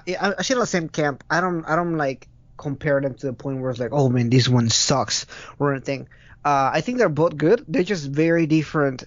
Two, there one is more Oh, by the aimed to a way, different. I'm sorry. Yeah. It was not Studio 4C. It was Studio Parrot. So Studio Parrot did a lot of animation for stuff like Naruto and whatnot. Oh. Assuming I am correct here. So yeah, I pulled it up to check myself because I did not trust myself. So yeah, Studio Parrot does, yes, they've done like Naruto and they do a whole bunch of other stuff. They did like Tokyo Ghoul. They're known for a lot more vaster but simpler animation looking and stuff. So yeah, it was not 4C, it was Studio Parrot. Got it. Yeah, I think I seen on that camp where, either way, I'm good with the seasons. They're just different. They try to convey a different message. So I like them both in different kind of ways. Although I prefer the original Avatar to the next one, I'm still good with both. But I have a question for you. Yeah, what's up? Because speaking of not liking, unliking a lot, going back to Xenoblade Chronicles, which I completely forgot about that until now. That's all right. That was our next thing we have to talk about because I know you're not crazy into it so far, right? Oh no, I am actually done with the game now, and it really did a flip 180 on me in like the last like 20 hours of the game. Well, are we Um, saying the last 20 hours of the game or the last like the new epilogue thing? yeah, the last 20 hours of the game. Okay. Yeah, although I like the new stuff, but it's not as good as the old By the one, way, the just for new old stuff. context, you are officially farther than me. I'm like just now getting to oh my god. I'm on the leg, so like I'm still in the plains and stuff. So Oh I'm wow, I'm really? yeah, well just cuz I've been trying to beat Utawara Mono, then Last of Us sucked up all my time, and I'm in no hurry to marathon through it. It's just going to be like my like, hey, this is a fun game to play on Switch. So I think now I'll have a lot more time for it. Nice, But yeah, I have nice. not beaten it yet. You played the original one though, right? Yes. Okay. Yeah, yeah. So I that was my first experience with Xenoblade Chronicles. I have a friend who is obsessed with the series. I mean, she like talks about it all the time, and she's like, "You need to play these games. You need to play these games." And it was coming out on Switch, and I talked about it in my channel, and somebody was like, "You need to play Xenoblade Chronicles." And I was like, "All right, well, everybody's telling me I need to play the game, so I'm gonna get it." And I played it, and the first like 2 hours, I was like, "It's alright." I get to the fifth hour where the first kind of big thing happens. You know exactly what I'm talking about. Very big, Uh, yes. and I was like, this game is not afraid to pull any punches. It will do what it needs to do to get you into the story. And I love that. Like the first like 5 hours, I was like, holy crap, that was good. And obviously it does the classic RPG. What I like about this game is this game does everything that a regular RPG does. Like it's so traditional as far as like a JRPG niche things. Like everything in the checklist is there. You meet the different characters at different time, and you're traveling to the different areas and all this different stuff that is just part of a JRPG. Like it's so much of a JRPG that every time I was like thinking about it, I was like, this reminds me of Final Fantasy so much in like some aspects. It's immediately like pull me to it. But the story is so good. I was very happy with the story. I was happy that I played this game. It may be my game of the year. I It's I have loved seeing how much people are like discovering this game for the first time and like exactly like commenting on what you're saying. Like what's so great about like because this is what I love comparing. Like it's been funny how many games I've compared Royal to this year, but it's been applied for so many things. But I love comparing, like showing the re-release effort of Xenoblade compared to Persona 5, and it's like night and day. Like look at how many new fans came to Xenoblade Chronicles being on Switch of just like wanting to check this game out, whether it be due to friends or Smash Brothers or almost so many different things. Whereas Royal basically it catered to those fans who had already played it and were already going to play it to begin with. Like there was a very minor pool of people who were coming in for the first time, but like this is exactly what you wanted. Like just like thousands of people gushing about this game, the fandom getting more attention. Now people, if they enjoy it like you have stuff to look forward to. Like you can start playing X if you want. You can buy 2. There's the expansions for 2. Like there's just so much really to like chew on for it. It's like the perfect kind of thing of just like right place, right time. I thought yeah. May was a really good month for it. Yeah, definitely. I think that it came out at the perfect time. Like I had finished everything that I wanted to finish. I could literally just sit down and sink my teeth into it. And what was really funny when you were talking about comparing it to Persona 5 Royal, um, I literally played Persona 5 Royal. I had like 2 weeks, so I was like, I can speed run Persona 3. I can do it in like 60 hours. So that's what I did. I just speed ran Persona 3, and then I finished, and like the very next day or 2 days later, it comes out. So I was like, it's the perfect time for me just to sit down and play. My issue is that I was streaming this game, So nobody likes to watch grinding. And there's one thing about this game is that this game can be grindy at times. And I love the grind. I told you about this earlier. Like I love the grind. That's why I play JRPGs because the grind is there. And that's kind of why I don't like about Persona as much. It's being considerably less grindy over time. Although Persona 3 is grinded to a fault. But when you look at Persona 5 and just how easily it is for you to get to level 99, like way before you finish the game, and I'm like, yeah, it kind of sucks the fun out of the game. So it was nice to just kind of sit down and just grind for hours. I was doing that off camera. I was just like, you know what? I don't mind grinding for a few hours. I will always be over leveled. Like there was a point in the story that I was like level 80 and everything was like level 50 or something like that. I'm like, I think I grinded too much. See, but like it's so satisfying in Xenoblade, especially like for me. There's like two things that I never got sick of. One is just like obviously I could listen to that soundtrack on loop forever. Like that Oh my God, soundtrack is yes. just something else. Like if it wasn't for the fact that it was a soundtrack that's over 10 years old, I would probably be gushing more about it being kind of up there with Final Fantasy VII. Like Final Fantasy Mhm. VII Remake, yes, it is using that score from the original game all those years ago, but it's Yeah. doing so many more crazy things. But like the arrangement still, like not to take anything away from Definitive Edition, like all those arrangements in there are so great. But like on top of that, like it was always so satisfying just filling out things, like whether it be the Collectopedia or like the affinity chart, like zooming out and seeing all that progress you've done and like being over leveled. Like it never felt like you were cheating the game. It felt like you were using the systems that were given to you. Oh yeah, and you know a lot of people say that it has a bad combat. Like I have talked to a lot of people about this, and I'm like, no, the combat is good. It's just specific. You have to know how to put things at a certain time. And that's where grinding comes into play, I think, because a lot of people just want to go through the story or whatever. And you sometimes it's okay for you to like sit down and figure out how the combat actually works. Because I couldn't get it. Like the first 20 hours was so bad. I was dying, and I was like, I am hating this so much.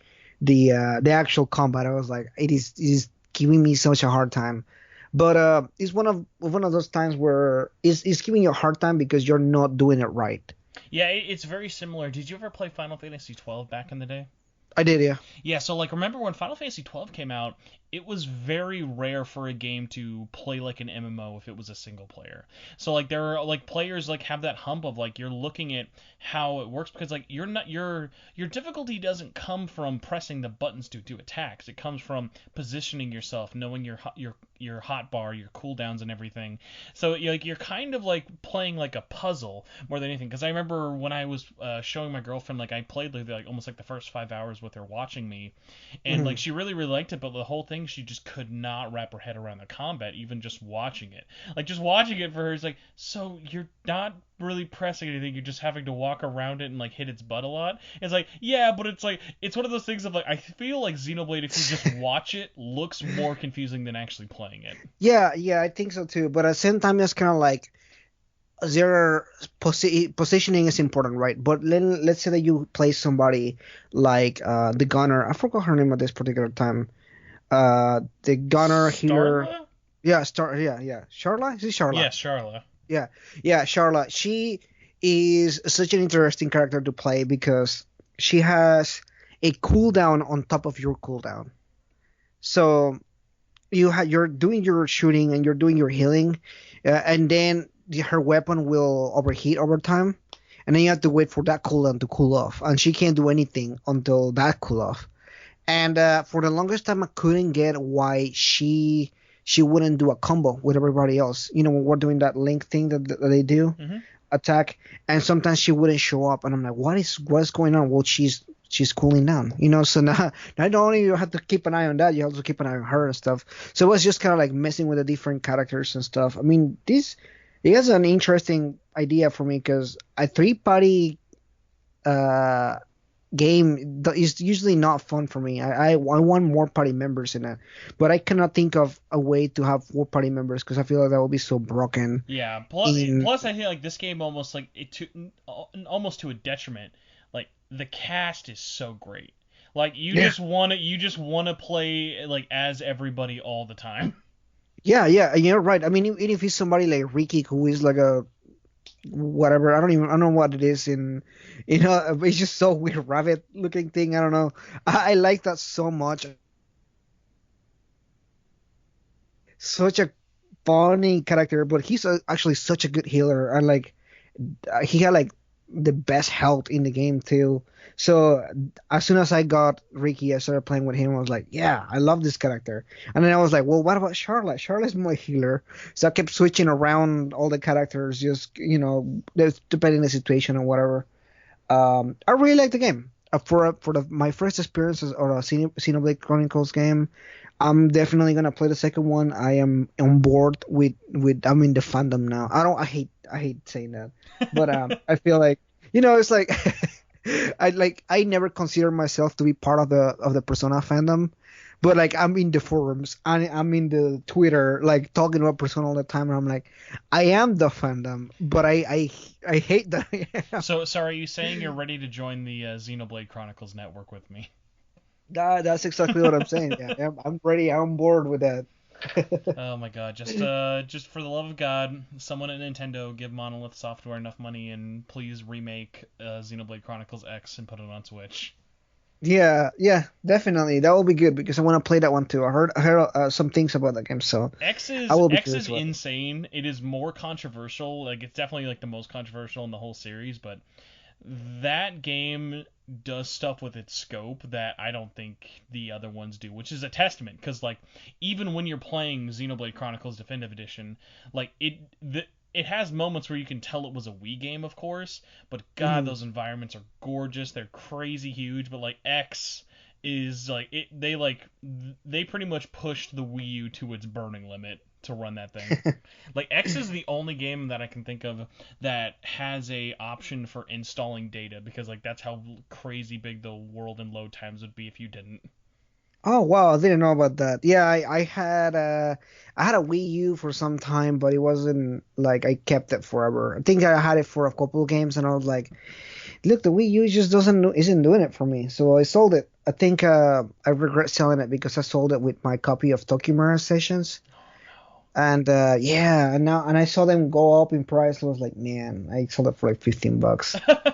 Oh my gosh. Um. Well, Xenoblade aside, oh, I guess actually, when you finally beat it, and with everything kind of is, so would you say Xenoblade is in like your top three of like games of the year? Yeah, definitely. Yeah, Oh, it's funny. It's funny because thinking about it, almost everything that we talked about has been either a remaster, a remake, or both of them. that you know what that's very very true. Like yeah, this year has had like a lot of really really good stuff, but all the standouts have been either remakes or re-releases. Like I can't think of anything that I haven't played this year that hasn't been one of those, or a sequel. If we're talking about like Neo or yeah. Yeah, not everything. Yeah, that's a really good point. Yeah, the first like original game I'm looking forward to this year is probably I guess going to be Ghost of Tsushima. Yeah, same here. That's like not a sequel or anything. And even that one I'm like I love and I trust Sucker Punch for everything, but like because it has that new IP thing to it, you just never really know until you get your hands on it. Yeah. But Yeah. before we get into that, we have to talk about the giant lesbian elephant in the room, which is the Oh, Last of man. Us Part 2, which I have to just say this stupid little story. This is how big The Last of Us 2 is in terms of it's like it has just destroyed the world in terms of talking about it, along with all the other horrible stuff going on. My dad called me a couple of days ago, who follows nothing news wise, but he read an article about The Last of Us because it had sold 4 million copies in 3 days. And his big takeaway from the whole article was this: is that it sold 4 million copies in 3 days. Angie played as a lesbian. Like that's all he knows about the game. It's like, oh, it sold really well, and you play as a lesbian, I guess. I was like, you nailed it. That's the whole game. It's the Oh lesbians man, of us. that's it. That's it. That's what you need to know about it. But yeah, Oh man. the first game you're just playing as Joel trying to find a lesbian daughter, and then the second game you're now playing as her. So I don't know how your circle has really felt about it, but I am a long time Naughty Dog fan. Since Crash Bandicoot 1 through all of Jak, all of Uncharted, and Last of Us, I have just been super ride or die. I've never had one of their games really feel like a miss to me, and it was just kind of held up. It's just something about like that studio with Naughty Dog has just like always been that perfect mixture of like it's just everything I really want in a game at that time, and just really just knocks out like really quality stuff. But with everything that was going on for The Last of Us Part 2, I don't think I've ever had more of a release where I was annoyed at the conversation happening before, and also terrified of leaking, like having the story leaked to me because of all the spoilers that were out there. So I thankfully actually dodged all of them. I didn't know a single one. Me too.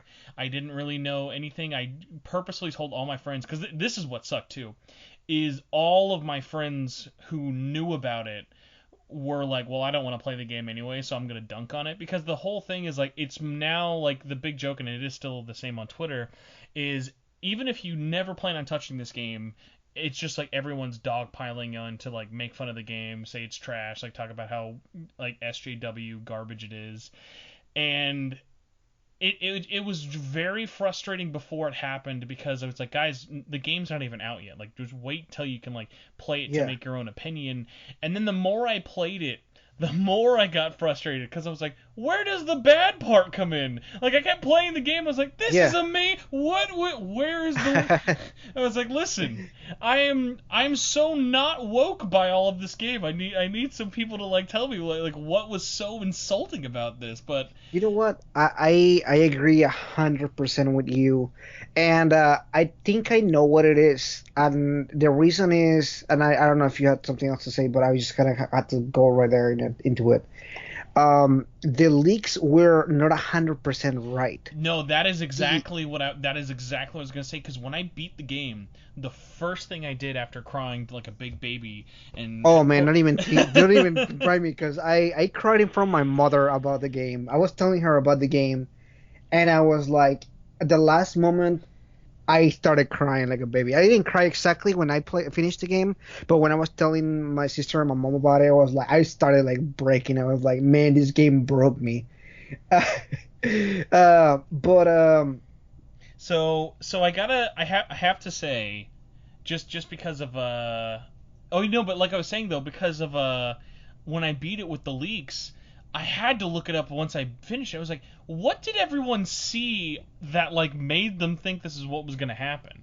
And it was kind of hard because so many of them had either been taken up, posted down, like fake ones, real ones. Like, what were the actual leaks that like came out from the servers of like the game? Because there was hours of footage before the game came out. Right, So when I saw everything, and we're not going to get into leaks or really get into spoilers at all, but yeah, it's like you said, it's like there were things from the game, but like because the context was missing, there were so many assumptions. Like there were assumptions of like, oh, blah blah blah dies in the end. Like according to the leaks, like the game would have been like half of the length and was just like super like terrible for it, which was like, as I was reading that, and especially now that I've been like listening to like spoiler casts and like seeing what people who worked on the game have been saying on Twitter, as like people who worked on that game, that's got to be so frustrating. Of like all of this stuff leaks from your game, everyone is just shitting all over you, and it's like, what are you gonna say? Are you going to like spoil the game and be like, no, dum this happens in the game, you just see it wrong? It's like all you can do is just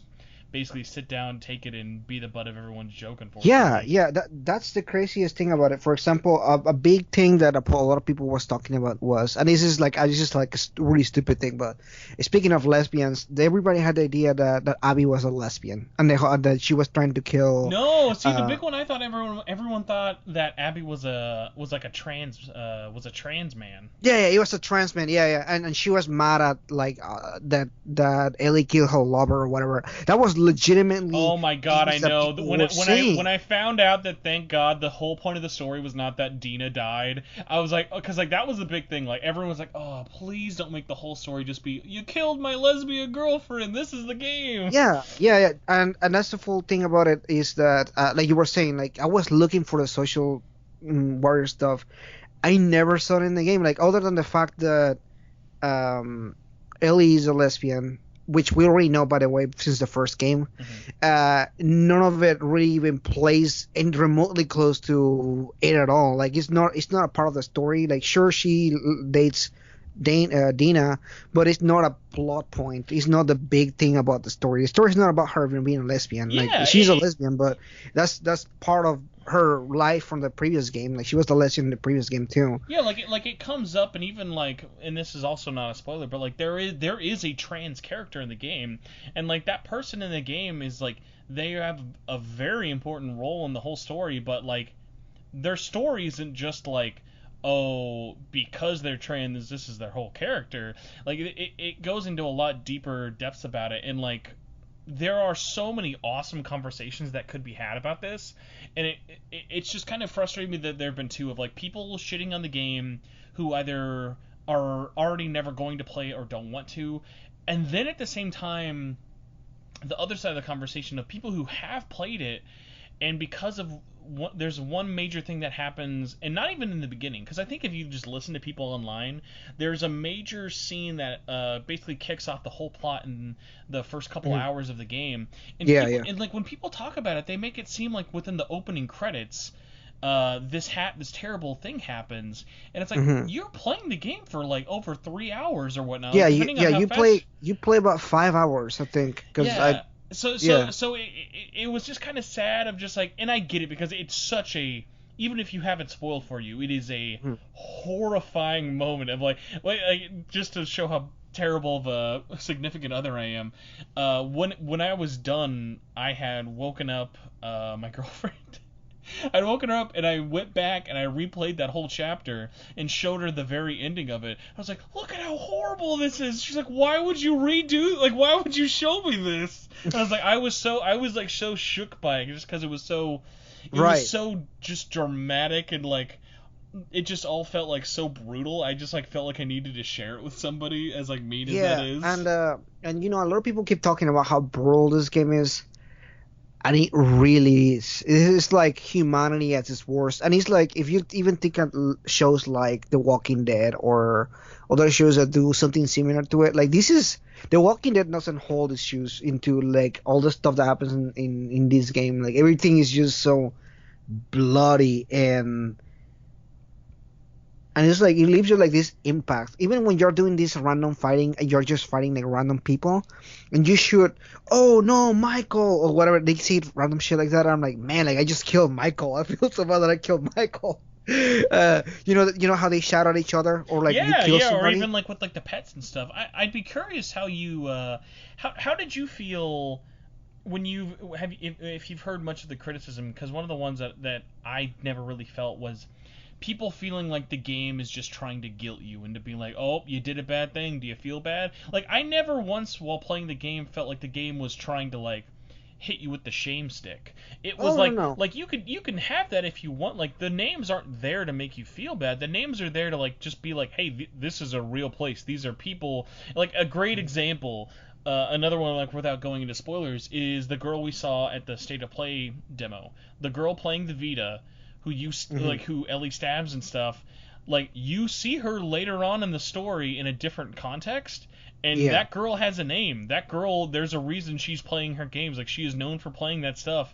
Like, right. It's just one of those things of like having context of like, hey, if you finding out that the Vita girl actually had a name and a life before that matters to you, great. The game's not gonna bog you down for it. It's all optional. Like the game's point isn't to like shame you into it, because like, while yes, the point of the story is like about what violence and revenge does to people, I think the greater conversation to have there, and it's a lot harder to obviously have this without spoiling it, but there's such a great conversation between what's happening, why the characters are doing it, and like how they feel about it. Like, for me, one of the things I loved the most was there's a character very, very early on, as we were talking about Abby, who you don't really know about, and Ellie has a very large grudge against her. And there's a turning point in the middle of the game that pretty universally is very jarring, where you're like, I don't want this, why am I doing this, I want to go back to the main story. And at least for me, that turning point gave me such a crazy new perspective into that whole world of what was going on, that I was like, wow, I like on paper, it's just one of those things that like just goes back to my whole point of like if you want to actually have a more valid opinion on this game, I cannot recommend enough. Don't watch a video on YouTube. Don't look up the cliff notes. If you want to talk about this game, just play it. Like, don't rush to conclusions. Don't feel like you need to dunk on it. I don't get mad at like the user score meme going around for it, because guess what? Like, hey, anyone can go to Metacritic and review bomb anything. But it's just like one of those things of like, whether you love the game or hate the game or not, like, it's not a 0. It's not even a 4. Like, at the very, like, the lowest I've, like, really heard someone say about it, and this is coming from someone who was very adamantly against how the game ended, he had so many negative things to say, and at the end of it, he was still like, it's at least a 7. Because, like, the gameplay is so great. The presentation is stupid. I cannot get over how good the game looks. Yeah, you're right. The game looks really good. Speaking of the story, like you were saying earlier, I think my only thing was, because I was thinking about it the other day, I was like, well, how could they make it so different so that maybe the impact will be different? And I feel like my response to that will be, what if they switched the story around? What if you started playing as Abby for the first and saw like everything that is happening in Abby's life? Because in a sense, if you think about it, no spoilers again on this one, but we ruin her life. You playing as Ellie within like the first 10 hours of the game, you're literally destroying everything about her life. And then you play as her, but you don't know that you're ruining her life. You just know that you're out for revenge because of what happened. But when you're playing as Abby and you're seeing everything that what we done to her, it's kind of like, I wish that had happened first, and then we have played Ellie. So that we have like the switch moment at the end, and then you kind of know where everybody is coming from, because we already know Ellie from the previous game. You know, like we experienced her storyline. We know the attachment that she has to a lot of the characters in the story and everything, but we don't know Abby, and so it was really hard for a lot of people to like, I think, like get into Abby without kind of like hating her for what she does. But that will be my response. What do you think about that? Yeah, like I have so many things, especially based off like how much context by the end of the game you fully have. Like, it's so funny of like all the emotions that the game takes me on. Like one of the craziest things, without really getting into spoilers, is like, this game gave me so much anxiety. I feel like I now know what it's like to have a fear of heights. Like, just that whole segment with like going through the sky bridge. The sky bridge alone gave me like such nightmare feeling. Like, I've never had a fear of heights or whatever, but just like the way that they make everything in that game when you're playing as it feel like you're there is just like, it's not just the violence that makes you feel like it's really there. It's like, it is the act of climbing up. It is like those conversations. When like you're talking about the cast, there's like no one in that cast, like even if it's a character that doesn't really get a lot of screen time, like a Tommy, or like a no, like even like the main like side cast of like a Tommy, or like a Manny, like those few moments you have with them, it's like I've seen a few people talk about this on Twitter, like, man, I would just play a Tommy game, like just what some of the crazy dark stuff that Tommy had to get up to while everything was going on. Definitely. And like, I loved Jesse. I was surprised at how much I really cared for Dina and Ellie's relationship, which they do a very, very good job of like letting you kind of have as much or as little as you have. But like even like my girlfriend, who had seen like bits and pieces of the whole thing, like there's a point at the end of the game where Ellie has to make a choice, and my girlfriend was literally like yelling at the TV with me, because you don't make any choices. We're not like, you don't make the choice. Yeah, she makes her own choice. Like Ellie makes this choice, and we're both just yelling at the TV. She's like, no, stop, don't go, jeez. You know, that was the biggest tease in that game. Anything else, but that moment when you think it's over, and you're just watching them have this nice life that, you know, they can move on. Life goes on and everything. I was like, why is people hating on the ending? Like, I was like, I think it's really wholesome. And then she just makes her choice. And I was like, but why though? I know. It like that whole last section, it's so funny. It's like, it's all not needed in terms of a realism thing, but at the same time, you get it. What you understand, like, for the most part, at least for me, like, the game tries to make you understand fully why all the characters are doing what they're doing by the end of everything. It's like, Are you going to agree with them? No, you're not supposed to, because like I think Yeah. people have such nostalgia glasses even for the first game, like spoilers for the end of the first game. Mhm. When Joel kills the doctor and Marlene and takes Ellie away and basically ruins any hope that humanity has of having a cure, like that wasn't your choice. You have to kill the doctor to finish the game. Like the doctor will like basically cut you with a knife if you don't. Like there's no way to get out without killing those two. And the reason behind that is like, hey, Joel is a good person to Ellie in terms of like he is the fatherly figure she's probably always wanted in her life, but Mhm. even by his own standards, like he said, he's not a good person. He's been a hunter. He's been on both sides. He's done trade deals that are good and bad. It's like these characters aren't black and white. They're not meant to be like, oh, Yeah. I'm the good guy, like just because you're playing Yeah. as them. Yeah. So like Mhm. I think a lot of people kind of need to remember that going into it of like no one is black or white. No one is just good or just evil. And also the game, I think even more so than the first one, nails that thing of every death matters so much, but can Mhm. happen in an instant. Like there are so many Yeah. deaths in this game that literally made me scream because they're just so fast. Like Holy crap! You're yeah. you're so right. Of Yeah. like Especially. there are just like deaths that just happen where like if you blink you miss it and it's just like Yeah. on It's surface so quick. on the surface you're like, oh my god, well like why like like because I've even seen people say, oh well, doesn't that just make their death meaningless? It's like no, because think about it. Think about all those people who we're talking about that had Mhm. names, like all those people and all those dogs and whatnot, like whether it be scars or wolves, of like those are real people and you snuff them out just as quickly with like a silenced pistol headshot as these characters do in the cutscenes. Yeah, you're totally right, and I think that at that point you realize the impact they're going for is a completely different impact than just watching the character react to it because they don't even have a time to react to it. When some of these deaths happen, you don't have the player doesn't have a you can't react to it because it's like it just happened and they have to move on and like more stuff is going on and that is crazy. Also, I would love to know what you just thought of like the overall gameplay changes they made from the original. Like it's so funny guys. We were talking about like how brutal and how horrifying the game can be. Mhm. It is like it's kind of like in that like sadistic sort of way of like man, it's really messed up some of the stuff you can do. Like whether it be like just like the violence and whatnot, but God, it is so satisfying of like sneaking around, using those tools, setting up traps, like whether you want to be as Oh yeah. loud or as violent. Like, what did you think of the gameplay?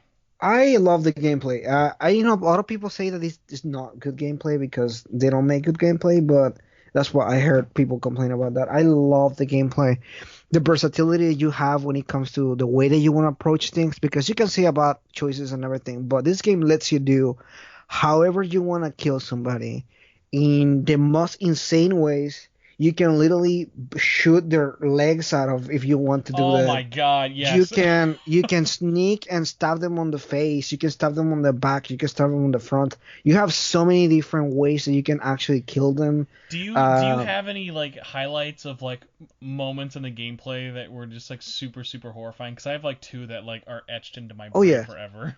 oh yeah, yeah. I have a bunch of them, but there was this time where I accidentally left one of the arrows that explode unequipped on me, but I Hmm. didn't realize that.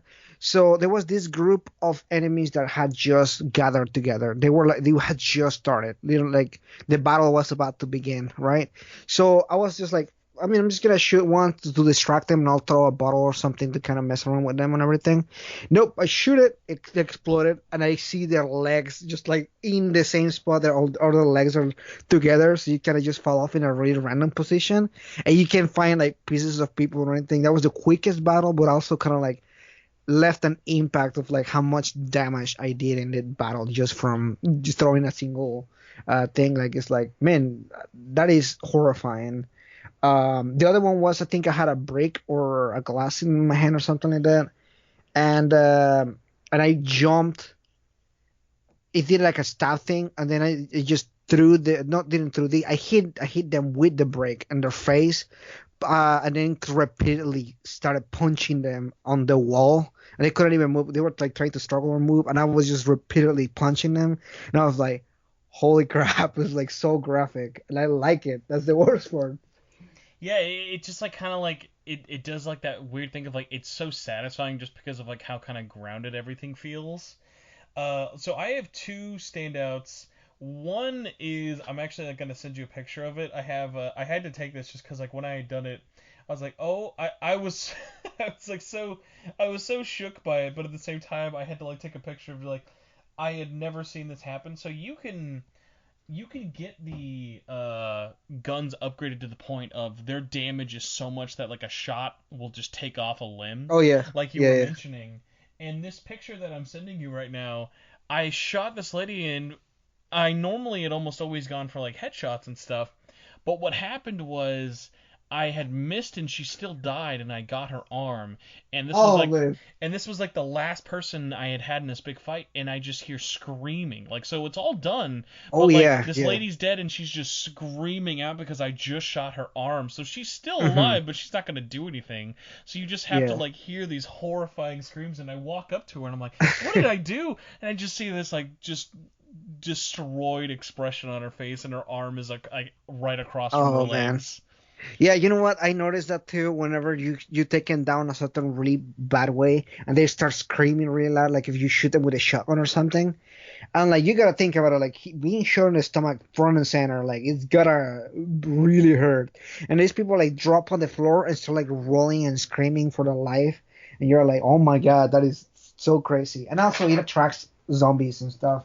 They need it. It's like their own way of bringing things to you Yeah, plus too. like I have one other one which I never got to happen again. Did you ever have someone beg for their life when fighting with you? Yes, yes. Yeah, so like I had that moment happen of like I think I was with Jesse or something, and this lady was the last one. I had stolen her melee weapon in a fight, and everyone else had been dead around her. And before it's like when it gives you that option of like, do you want to like grab her or kill her? She just gets on her knees and she's like, please, just let me go, just let me go, just let me go. And I was so caught up in the moment with the adrenaline, I was just Mhm. like, no, I'm gonna bash her brains in. So like I just crowbar her face off, and then when she's done, Jesse like says something, and he's like, Jesus, Ellie. And I'm like, oh Mhm. my god, why did I do that? Like this person could have just gone. Like I'm sure nothing that terrible would have happened, but like the fact that like I just did it with like an instinct and it gave me that moment. Even going back to that like oh feel bad thing, I didn't like have remorse of because the game was guilting me. It just made me think. I was like, wow, this is really what her headspace must be like. Of like you get in that like kill or be killed mode of like that is why these people are Yeah. acting this way. Oh yeah, yeah. I think in that sense the game does a good job at portraying that because it's not just about the violence. It's not about all that. Because it really is more than that, and I like that a lot. Like you said, it's not the same as you're watching a leak or where you're like watching the game just play out. Like experiencing the game does something so much different. So just before we kind of move on, because now we just slowly turned into from Xenoblade podcast network to the Last of Us cast. Uh, do you have any major kind of gripes or any criticisms at all that stuck out to you through your playthrough? I do. I have a couple. I think there is some stuff that I need to think about it to kind of explain myself before I don't think it's story issues. I think I have an issue more with the way the story was presented, but also there's a pacing issue with the story. Like there's It is very long. It is a very long game. there's these things that they do with the flashbacks that I hated because they're not in order. Yeah, For the example, game likes doing its flashbacks and flashbacks and flashbacks. for example, at the beginning of the game, and this is the very beginning of the game. Like this literally starts with that Joel is talking to Tommy, and he's telling him that what he did in the previous game, right? And he says, "Oh, Ellie doesn't know," and you go with the idea that Ellie doesn't know, and then you get another flashback later, and she knows. But then you get another flashback, and she's finding out, and I'm like, wait a minute, what timeline is this? Yeah, I will say it felt kind of uneven for me, but I gave it more of a pass. Just in that kind of moment of, especially when you see that final flashback, of like the main characters talking, and that was the moment that broke me without like really getting into it, of like, oh my god, of just like, there is one scene at the very very end of the game that gives just one little extra conversation of context for the opening of the game that just makes everything so heartbreaking. Because and this goes in this, like, because I don't know about you, when I started the opening of the game, it starts like after that little flashback you were talking about with Joel.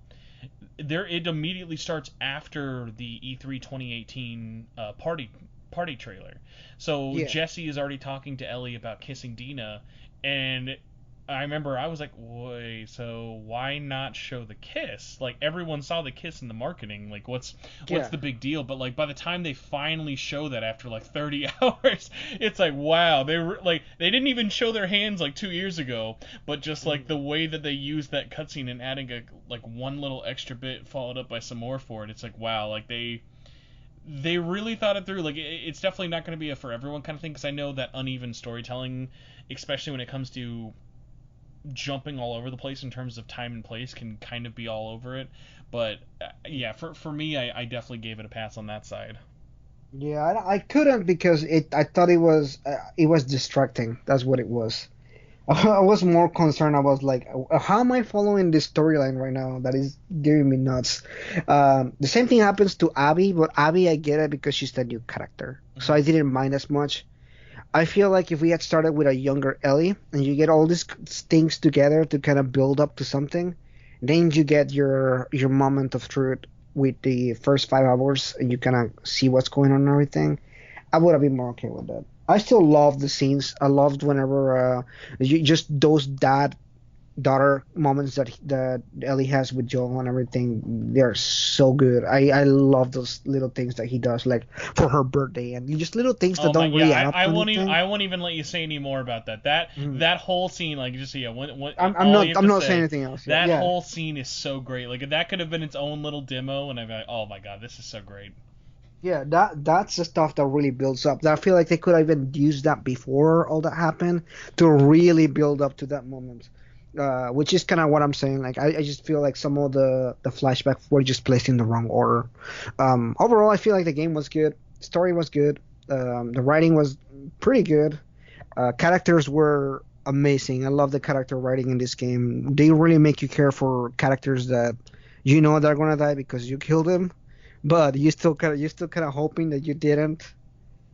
Oh my god, Uh, yeah, I know. Like, there were characters I'm like, wow, I care about so many of these people I thought I really fucking wouldn't. And like, unless you're Ashley Birch with Mel, I loved so many characters. But yeah, sorry, nothing against Ashley Birch, but for whatever reason, her character in the game Mel, I never had sympathy for. oh man, and uh, yeah, it was just that good. I like that a lot. I don't think it's my game of the year, but I think it's close. if you had to put a number on it, what would you give it? You know, I refuse to give it a number on my channel. Because I didn't know what I was gonna give it. I think I'll probably give it a 9 out of 10. I have That is that such is a high little, pitch. I have such little minor things for it, but everything in terms of just like my experience of playing through it hit me on all of these like notes. It was very similar to when I played Death Stranding last year. Of like, I know that like these games aren't perfect, but they Hmm. just gave me everything I wanted, and it just all felt like there was never like a moment of like, oh my god, why am I doing this? In which case, like, I have friends who will be like, oh dude, like this section like was way too long. Like, why did you have to do this or whatever? And like, I'll get it, but just for me personally, it just kind of hit every right little box, almost like tailor made for me. So like, this is like one of those rare ones of like, yeah, I'd probably have to give this like a 10, which is like, let Hmm. so like, for my context, I told people I started this year with Scramble is my game of the year. It was Yeah. like high eights if I had to. Final Fantasy 7 Remake, similar kind of score, but just it was such crazier in scope. Like, I couldn't even compare the two. It was like, yeah, like Final Fantasy 1 hands down. And then by playing the last then by playing the Last of Us, I'm like, the whole time I was playing, like, there's no, like, this game is gonna have to actually slap me in the face for me to like not love this, like, even all the way up to the ending where it just had me guessing. So like Mm-hmm. it just got everything I wanted of like I will be amazed if any other game this year does so much as like this game did for me, which I'm just super glad it came out after all these years. It's crazy to think that Last of Us 2 had more of a development time than something like Death Stranding. Like how crazy long this was in development. But I mean, when you play it, you can definitely tell. Yeah, definitely. I think it's one of those games that, again, like we keep mentioning this over and over again, but this game was not meant to be experienced in a stream. You really have to experience the game for yourself to kind of get where they're coming from. Like even if you knew I feel like even if I knew the leaks, I would still feel the same way about the game. Um, just because it really explains everything to you, where they're coming from and everything. Also, just a little bit of a cool heads up pro tip thing. If you have the game, I cannot recommend enough going into the main menu every now and then or after you beat it and check out all the concept art. The concept art is amazing. Like they show off so much cool stuff and they had so many different kinds of concept artists. You get a really good idea of like where that game was going to go even from little things like back when Joel had a girlfriend or how they wanted Dino or Ellie to look and all these different characters and like especially some of the like more brutal scenes just like how they depicted everything was like if you're a fan of art it's like one of the best like art sections you can have without having an actual art book. Yeah, definitely. I like all that stuff. I like all the unlocking things and everything with the game and everything as you progressed. There's just so much to look at. Actually, one thing that I want to mention before we kind of go from this game, there is so many accessibility features to this game Oh that I my like so lord. much. Yes. Like it feels like as long as you're able to like even hold half of a controller, like this game is pretty much like has accessibility like things for you. But what's so funny about this is like it's probably the most accessible game I've ever seen in my life.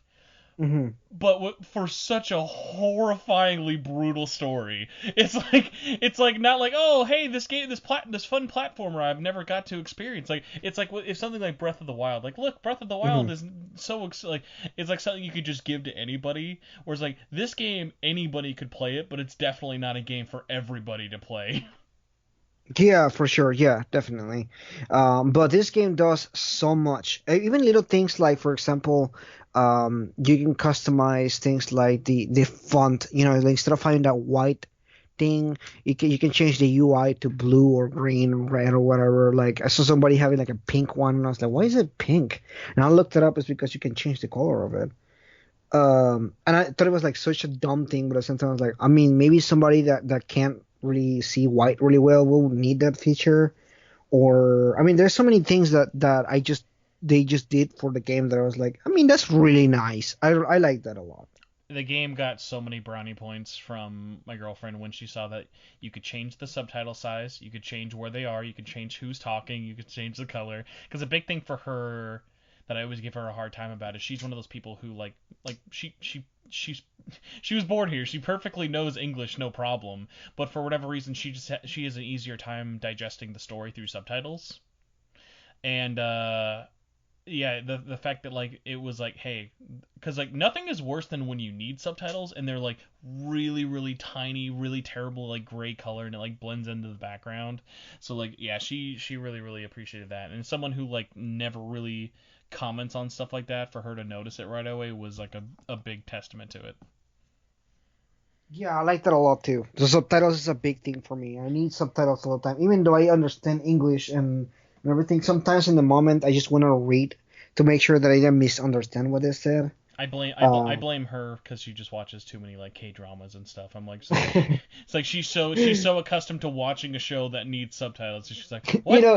it's part of the dub versus dub. Even when you're dub, you still need the subs. Mm-hmm. Oh my gosh. So I think it's a little obvious through the gush fest I've done that yeah, as of now, Last of Us is my game of the year so far, as we're at the halfway point of the year. But Nice, honestly, through nice. everything we've talked about though, Kurt, I at this point I can't even tell really what's gonna be. So what is your current game of the year if you had to pick one and why? If I were had to pick one, it's probably gonna be Xenoblade Chronicles. It just did a lot story wise and everything, but I think The Last of Us like sitting so close to it that I'm kind of like, ah, man, are they fighting for it? Maybe. And then we have Scramble and probably reserving a spot there because I don't think Royal is even gonna reach the. I mean, probably the top five, but it's probably not gonna be on that spot yet. But yeah, I think Xenoblade is good for now, though. Although I'm gonna play The Last of Us again. I want to do a new game plus and hopefully unlock everything that the game has to offer. Because there's a lot that I felt like I didn't go through. Although I did everything that I wanted to in the game, I feel like there's still a lot to do. Like all the upgrades and that kind of stuff. I love upgrading stuff in the game. It's just so fun. Oh, the animations, for example. I'm gonna gush about it for a second. Every time somebody complained about that, I was like, I think it's like Jim Sterling or something. He was like, the animations for customizing. I was like, I love that. That was so good. Like you have your handgun and you're like breaking it apart, and the different parts are, and you're changing parts and adding new stuff to it. I was like, that is so cool. That is so nice. Even though it's a stupid animation just for customizing your weapon. You can see them cleaning it and everything. That is cool. I like that a lot. It gave all of us a new reason to enjoy ASMR, but for guns. Right. That is so weird, but you're right. You're exactly right. Yeah. So I think before we go into questions and wrap everything up, looking ahead, what is one game that either really piques your interest or do you think has a chance of becoming your game of the year for everything that's at least right now announced for 2020 in the fall? All right. So I think we kind of talked about this a little bit, but earlier before the podcast started, um, Cyberpunk 2077 looks like it's probably gonna be the game of the year for a lot of people.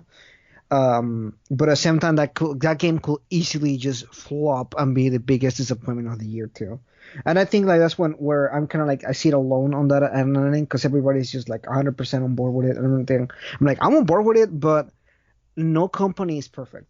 Things can happen. I mean, yeah, like people gush and love The Witcher 3 now, but I mean, if you remember when The Witcher 3 launched, especially on consoles, like that game was rough on consoles. Oh yeah, it was rough. It had a lot of issues.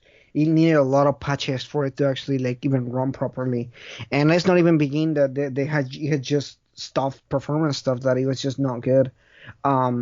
So yeah, that I don't forget that, and especially because at this point I feel like they're having development issues. I don't want to say it like that, but it is what it is. The game has been delayed 4 times already this year alone. So I just feel like everybody should be walking into it kind of like this could easily not be your game of the year, and that will be okay too. Like I know a lot of people that are looking forward to it. I am 100%, but if something happens to it and everything, I'll be okay with it being the way it comes out. Ghost of Tsushima is the other game that I'm looking forward to. I'm probably looking forward to more than Cyberpunk 2077. I love the Japanese aesthetic, the samurai fighting and everything. Everything that I've seen so far looks like it's gonna be a really fun game to play. What was I gonna say? So for my pick, just because I could pick like so many other little weird ones.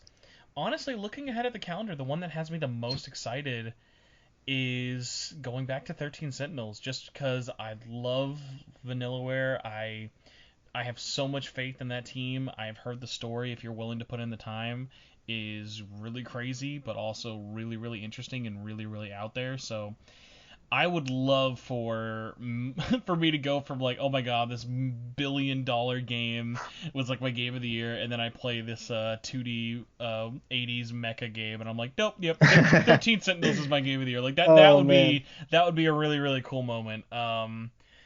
That would just be like really like satisfying in terms of just like I've always loved like Vanillaware stuff. Like I don't know if any of their games have ever been like game of the year for me, but like just how much time I sink into all their games. Like even you're right. Those games look amazing too. The artwork for the games that they do is just masterful. I don't even know how the games are not popular. Like I think their most popular game was definitely that 2D side-scroller fighting game, like an RPG, like what is it called? Oh my god, totally lost it. I said 2D side-scroller, but that's what they do. Uh, what is it called? Dragon's Crown Man, or Own the Tree? Dragon's Crown, Okay. Dragon's Crown. Yeah, I was like, they were both. I was thinking of both of them too at the same time. No, Dragon's Crown, like that thing. That's probably the most popular game that they made so far. With the reception being as big as it was, quote unquote, kind of thing. I am looking forward to 30 Sentinels, but I don't like the gameplay. I seen so much gameplay of it because I was curious about that. It just doesn't seem like my kind of game. Like I will probably play it because of the stories, because again, like you said, they make good stories, they make good games, but I'm not sure about the gameplay myself. If you're really, really curious and you don't want to wait, there is a Japanese demo you could check out. Yeah, I heard about that. I probably check it out at some point. Again, it's just the gameplay that I seen enough that I'm kind of like a little turned off by the game. It's very systems heavy, yeah, which Yeah, it definitely does is. that. It is, yeah. I feel like I want to talk a little bit about this, even though I feel like I'm dunking on Atlas in this episode too much. But I feel like they did a really bad job of the marketing the game for the first game that they did, because they announced the game and they showed a character demo, a character trailer instead of like a story trailer, Hmm. and it's just so bizarre to me that that was the trailer they did. Because if you follow 13 Sentinels, like there's so many trailers that Atlas Japan released, and I just thought it was weird that they went for the character trailer because it doesn't tell you anything about the game or the story or anything. Yeah, that whole that whole thing is almost a podcast in its own of just like bewildering with questions. Yeah. But speaking of questions, we have actually a couple from Discord and Twitter if you want to burn through these with me. Okay. All right, so our first question comes from the SMTN Discord. It is by Yowie Church. It says, oh, my bad. Scrap that. This question is from Infinity and Beyond. It says, do you think Chie and Yosuke would make a good couple? That is a good question. Um, I think so, but I don't know. I feel like they're more like the friends that are like best friends, boy and girl kind of thing. They definitely have like Uh, the brother sister vibe. yeah, I yeah. think when I last had Aaron Fitzgerald on this podcast, I think someone asked her that, or the topic came up of like them being an item, and Mhm. I think that's just especially due to like the dynamic Aaron and Yuri have with each other, the English voice actors, like they definitely give Mhm. like that brother sister vibe. But like, I mean, for me, I gotta be biased. Like, if anyone's dating Yosuke, it's gotta be you. You and Yosuke are just they are the definition of like, yo, no homo. Dot dot dot. Yeah, Unless, yeah, totally homo. unless you want to, man. I mean, Oh man, yeah, yeah, definitely. I don't know. I feel different about it. I see. I totally agree with that. Because it's different. Because if you even compare it to something like Anne and Ryuji, which I totally cannot see them dating. Like I like their relationship and everything. Uh, and I think that it's like way better than what, because like you said, it pretty much feels like a brother sister kind of relationship. For sorry, I wouldn't see it happening. I don't think so. Sorry if you were hoping for a different answer. so kind of similar. LSD asked, how do you feel like the game by the end of it, especially with games like Persona 4 Dancing All Night, do you feel like the game kind of makes it look like you and Rise end up becoming a couple? Uh, Kinda. I can see that because, but I don't know, because Rise is always like that to you. Like she's always kind of like sticking onto him, even when you're dating another girl, she's still kind of there. Like for example, when you hang out with the other girls on the team and you talk about it, like the one festival that they have or whatever, Hmm. and you date Yukiko or Chie. When we talk about it in front of Rise and Yusuke and everybody, Rise kind of like gets mad if you hung out with the other two. Um, so it kind of made it almost canon that she likes you from the beginning of the game. Nothing against Rise, especially because, by the way, shout out to Laura Bailey for Mhm. being a voice actor who can not only voice Rise but also be Abby from The Last of Us, who could not be any more different to Rise. Oh my god, so much of a different character. That is versatility right there. Yeah. Oh my god. Next question is, let me see. Will you do the RE4 Shinji Mikami set? Oh, sorry, we were making making fun of NGPX. I think we've all made fun of NGPX too much. For sure. Strange Depression Redux says, do you think Atlas will be at the TGS online show later this fall? And if so, what do you think they'll bring? I made a video on my channel about this. I think they will, but I don't know if Atlas is willing to do anything right now. Yeah, I think they will. I think they will probably have something to show. Probably personal related. But that's my guess. I would love them if they have Shin Megami Tensei 5, but let's be honest here, we're probably not gonna hear about it again. Yeah, one of the reasons I've told people I definitely don't expect to see, like, Atlas is probably going to be there in attendance, but one of the factors keeping me away from thinking SMT5 is going to be there is Nintendo has a hand in the marketing and the news of SMT5, and Nintendo very famously is known for never being at TGS. They never bring their stuff there, so there's no real point of them doing it at that event. They might do it around it, before or after, but yeah, proper SMT news will not be directly from the TGS online show unless something crazy happens with Nintendo. Yeah. I think the biggest bet is probably gonna be another spin-off from Persona. We still have yet to hear more about Re Fantasy, which I'm sure they're probably gonna drop something, because it was mentioned earlier this year when Sega put out this crane game or whatever. Mm-hmm. And one of the things that you can earn there was a picture of Re Fantasy, so they're still still working on it and everything. So I wouldn't be surprised if we hear about that, especially because the last interview that I saw about Sega and Atlas, Sega was kind of like, well, we want to focus on new IPs, which obviously means Re Fantasy. I'm sure because Sega now has a bigger cake on that particular game when it comes to the choices and everything. So that will be my biggest bet right there. Okay. Next question comes from Immortal Slasher, which is a little bit more biased towards me. He says, do you think you will ever do an episode of the podcast with your significant other? To which case, I've tried before.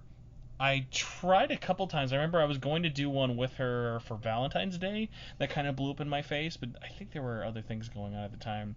I promised to at least get her on for one, and at the very least, I'm going to force her to come on after Scramble coming out in English. I tried getting her to play Scramble because she loves Dynasty Warrior games, but it's still just a little bit too menu heavy for her to play without totally understanding it in English. So once that's out in proper English, I'll try and drag her on here to talk about it with me. Yeah, I can see that actually. When I had a significant other, I did try to do something with her. You make it sound like you're a widow. You make it sound like she died and now you're just forever gonna be alone. Back when I was loved. No, it's just really recent, so still kind of lingering in the air kind of thing. Oh, I know that feel. But yeah, no, I tried to bring her on the channel a couple of times. It's just she wasn't into games and she wasn't into anime. So when I kind of we finally sat down and play The Last of Us, we couldn't get past like episode 2, and I was like, okay, well, don't worry about it then. But if I will do something, I will have to accommodate for the other person too. I don't know, like you said, something like Valentine's Day or something will be cool. Yeah, what's so funny is I've never been the type of guy who's like, oh man, I gotta date a girl who's as into games as me. A, that'd be very, very hard to find without just dating myself, and B, I just I'll take whatever I can get. And I just remember when I first met Mary, one of the earlier things we found out about with games is she grew up really liking Dynasty Warriors and never really got to play a lot of them. So she loves playing Dynasty Warriors, which is very infamous because all of my friends hate playing Dynasty Warriors with me. So that was an instant oh yeah, she's a keeper. She likes Dynasty Warriors and will still play them with me. It's okay, yeah, I'm good now. Nice. No, that's good, man. I'm happy for that. Actually, besides gaming, I know nothing about you. Then when it comes to I'm very deep. I'm a part-time philanthropist. We got lots of deep factors behind me. Oh, by the way, Immortal Slasher also asked, when will the discussion for BlazBlue Cross Tag Battle ever be? It was gonna be for the 2-year anniversary, but I feel like the world was in such a negative place. It wasn't fair to just make an episode of us shitting on this game being 2 years old. Eventually, if I get the chance to play it all and like check out all the characters, I plan on going and doing a deep dive for it. But I feel like I would want someone who is very well versed in it to kind of talk with me. I actually have a buddy of mine I'd love to bring on here, Patrick, who listens to the show. He's really, really into cross-tag battle, so I thought it'd be fun to kind of have a dichotomy of someone who's played a lot and likes it, and someone who's getting into it and is a little more negative. Cross-tag battle is an interesting game. I bought it for $4, so my opinion is biased. I'm like, it's worth $4. yeah, buy it at $4. It's good. I love the arena games a lot. And I feel like the cross-tag battles just kind of went from being this really intricate battle system from arena to that is so weird. Because arena was a hard game. Like, it was not an easy fighting game. Mm-hmm. And then you go from that to cross-tag battle, and you're kind of like, wait a minute, what's going on here? Where's everything played like this? But I mean, at $4, like I said, I can't complain about what I got for the value. I think I got all the DLC and everything too, so I'm $4 is a good price for the game.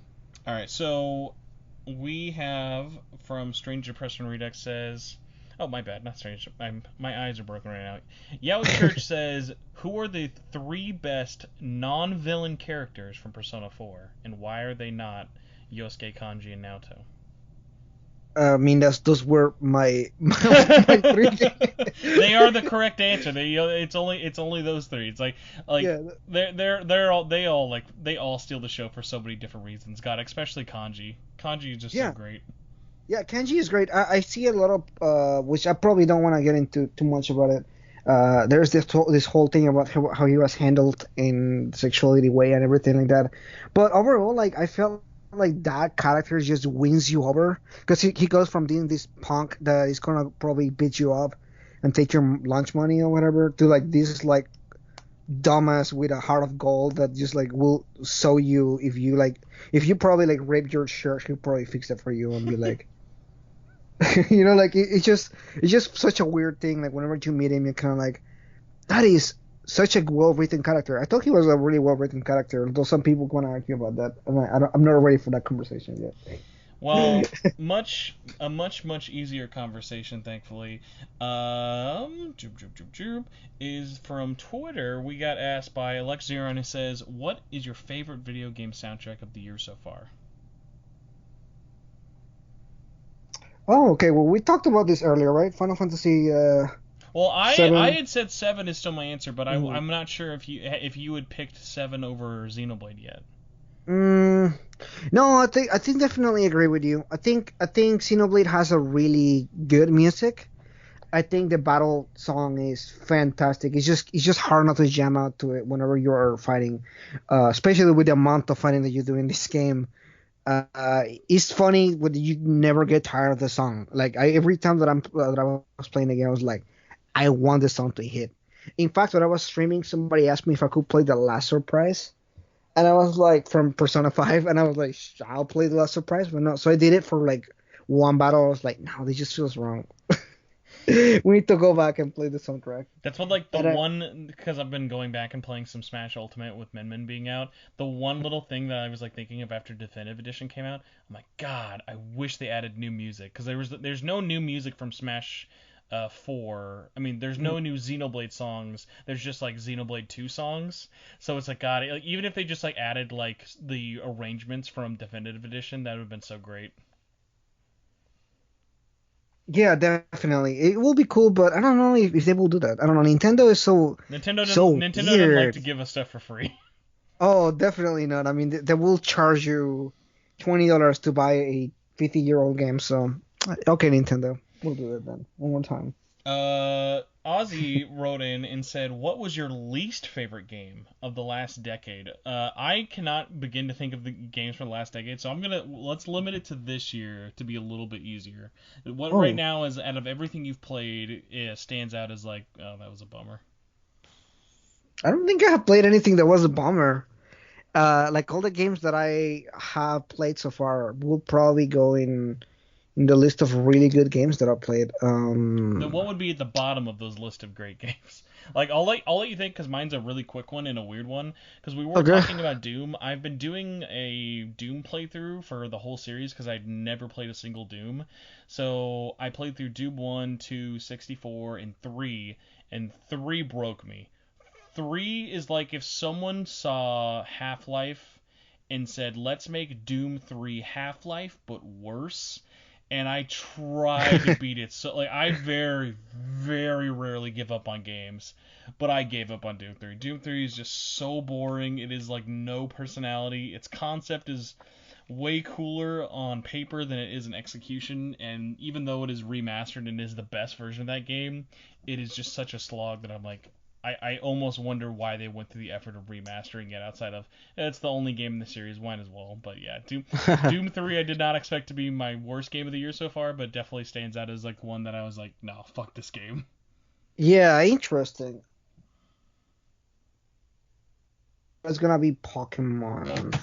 I don't know. Pokemon Sword and Shield came out last year, but the DLC came out, Mm-hmm. and first of all, I was not impressed about DLC. I hate that they did it. I just dislike it, straight up dislike that, especially if they come out with a Sword and Shield 2 or whatever, and they have the guts to do that, or like a Pokemon Gone or whatever they call the third game remaster. You know what they do.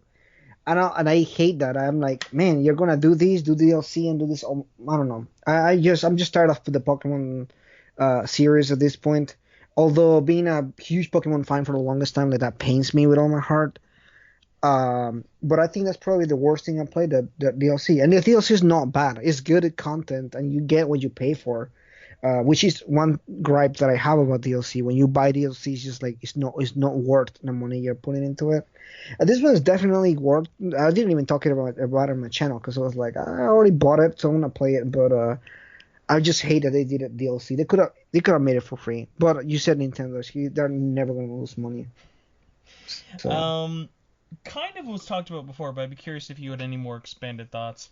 David Cass says, did the whole leak situation about The Last of Us Part 2 with the ending turn you off at all or change any of your opinions, or did it like shape anything of your playthrough?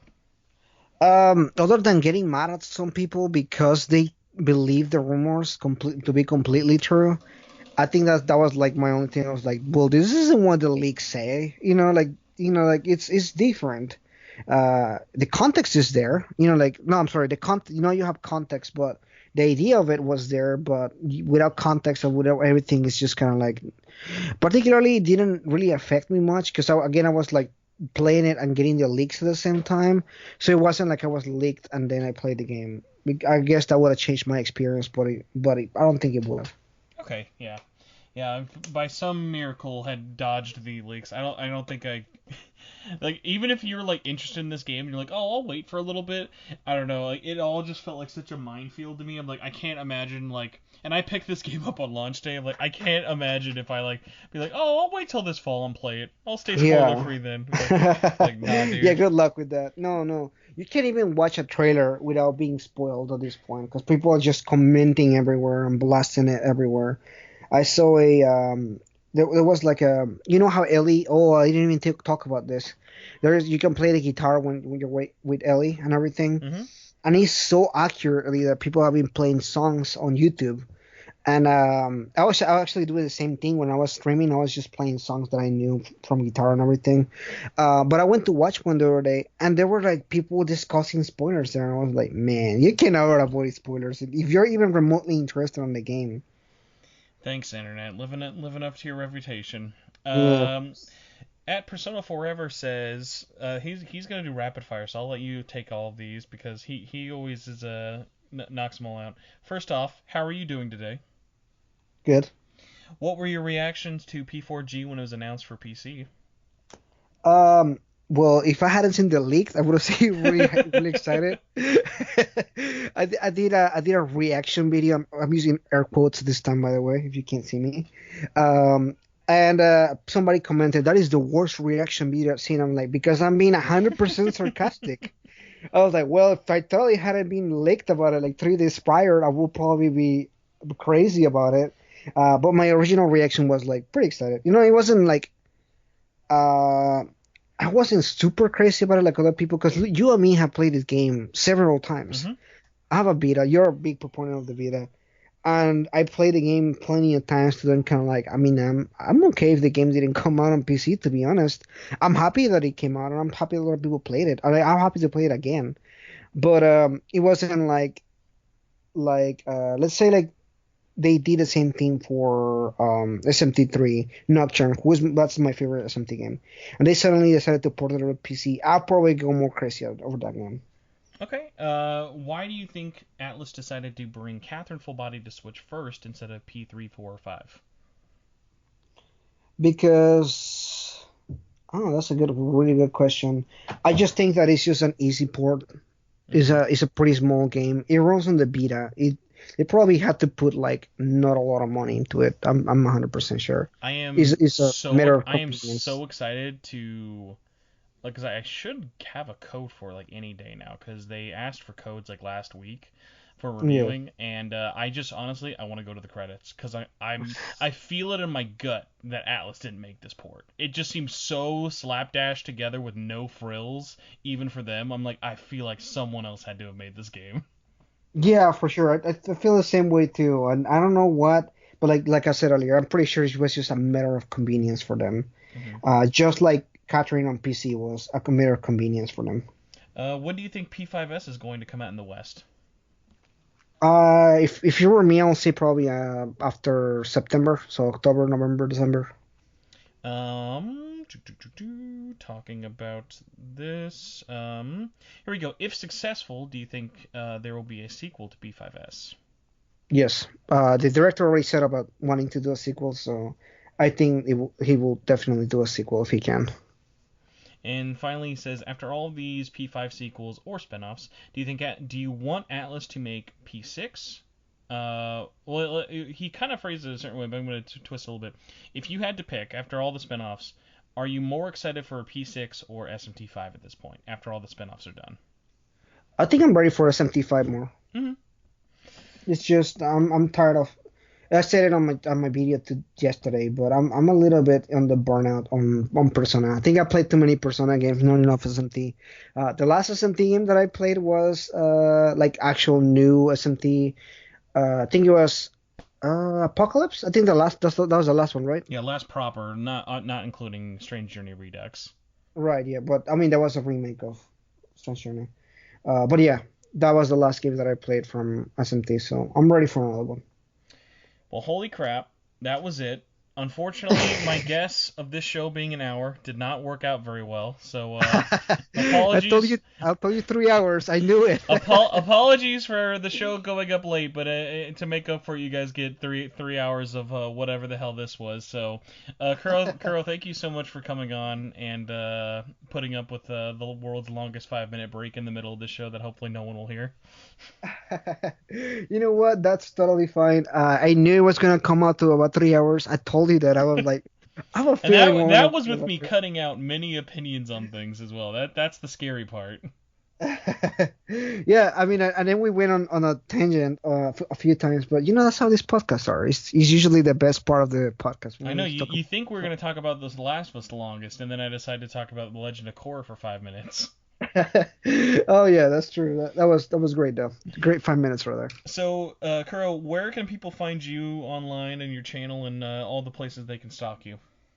So you guys can find me the Minute channel in YouTube and at KuroKase57 on Twitter, and you can send me a message or whatever. I don't know. I'm pretty free, so that's cool if you guys follow me or something. No OnlyFans? My own thing. I had somebody send me a meme and it said only flan. You know what flan is? Mm-hmm.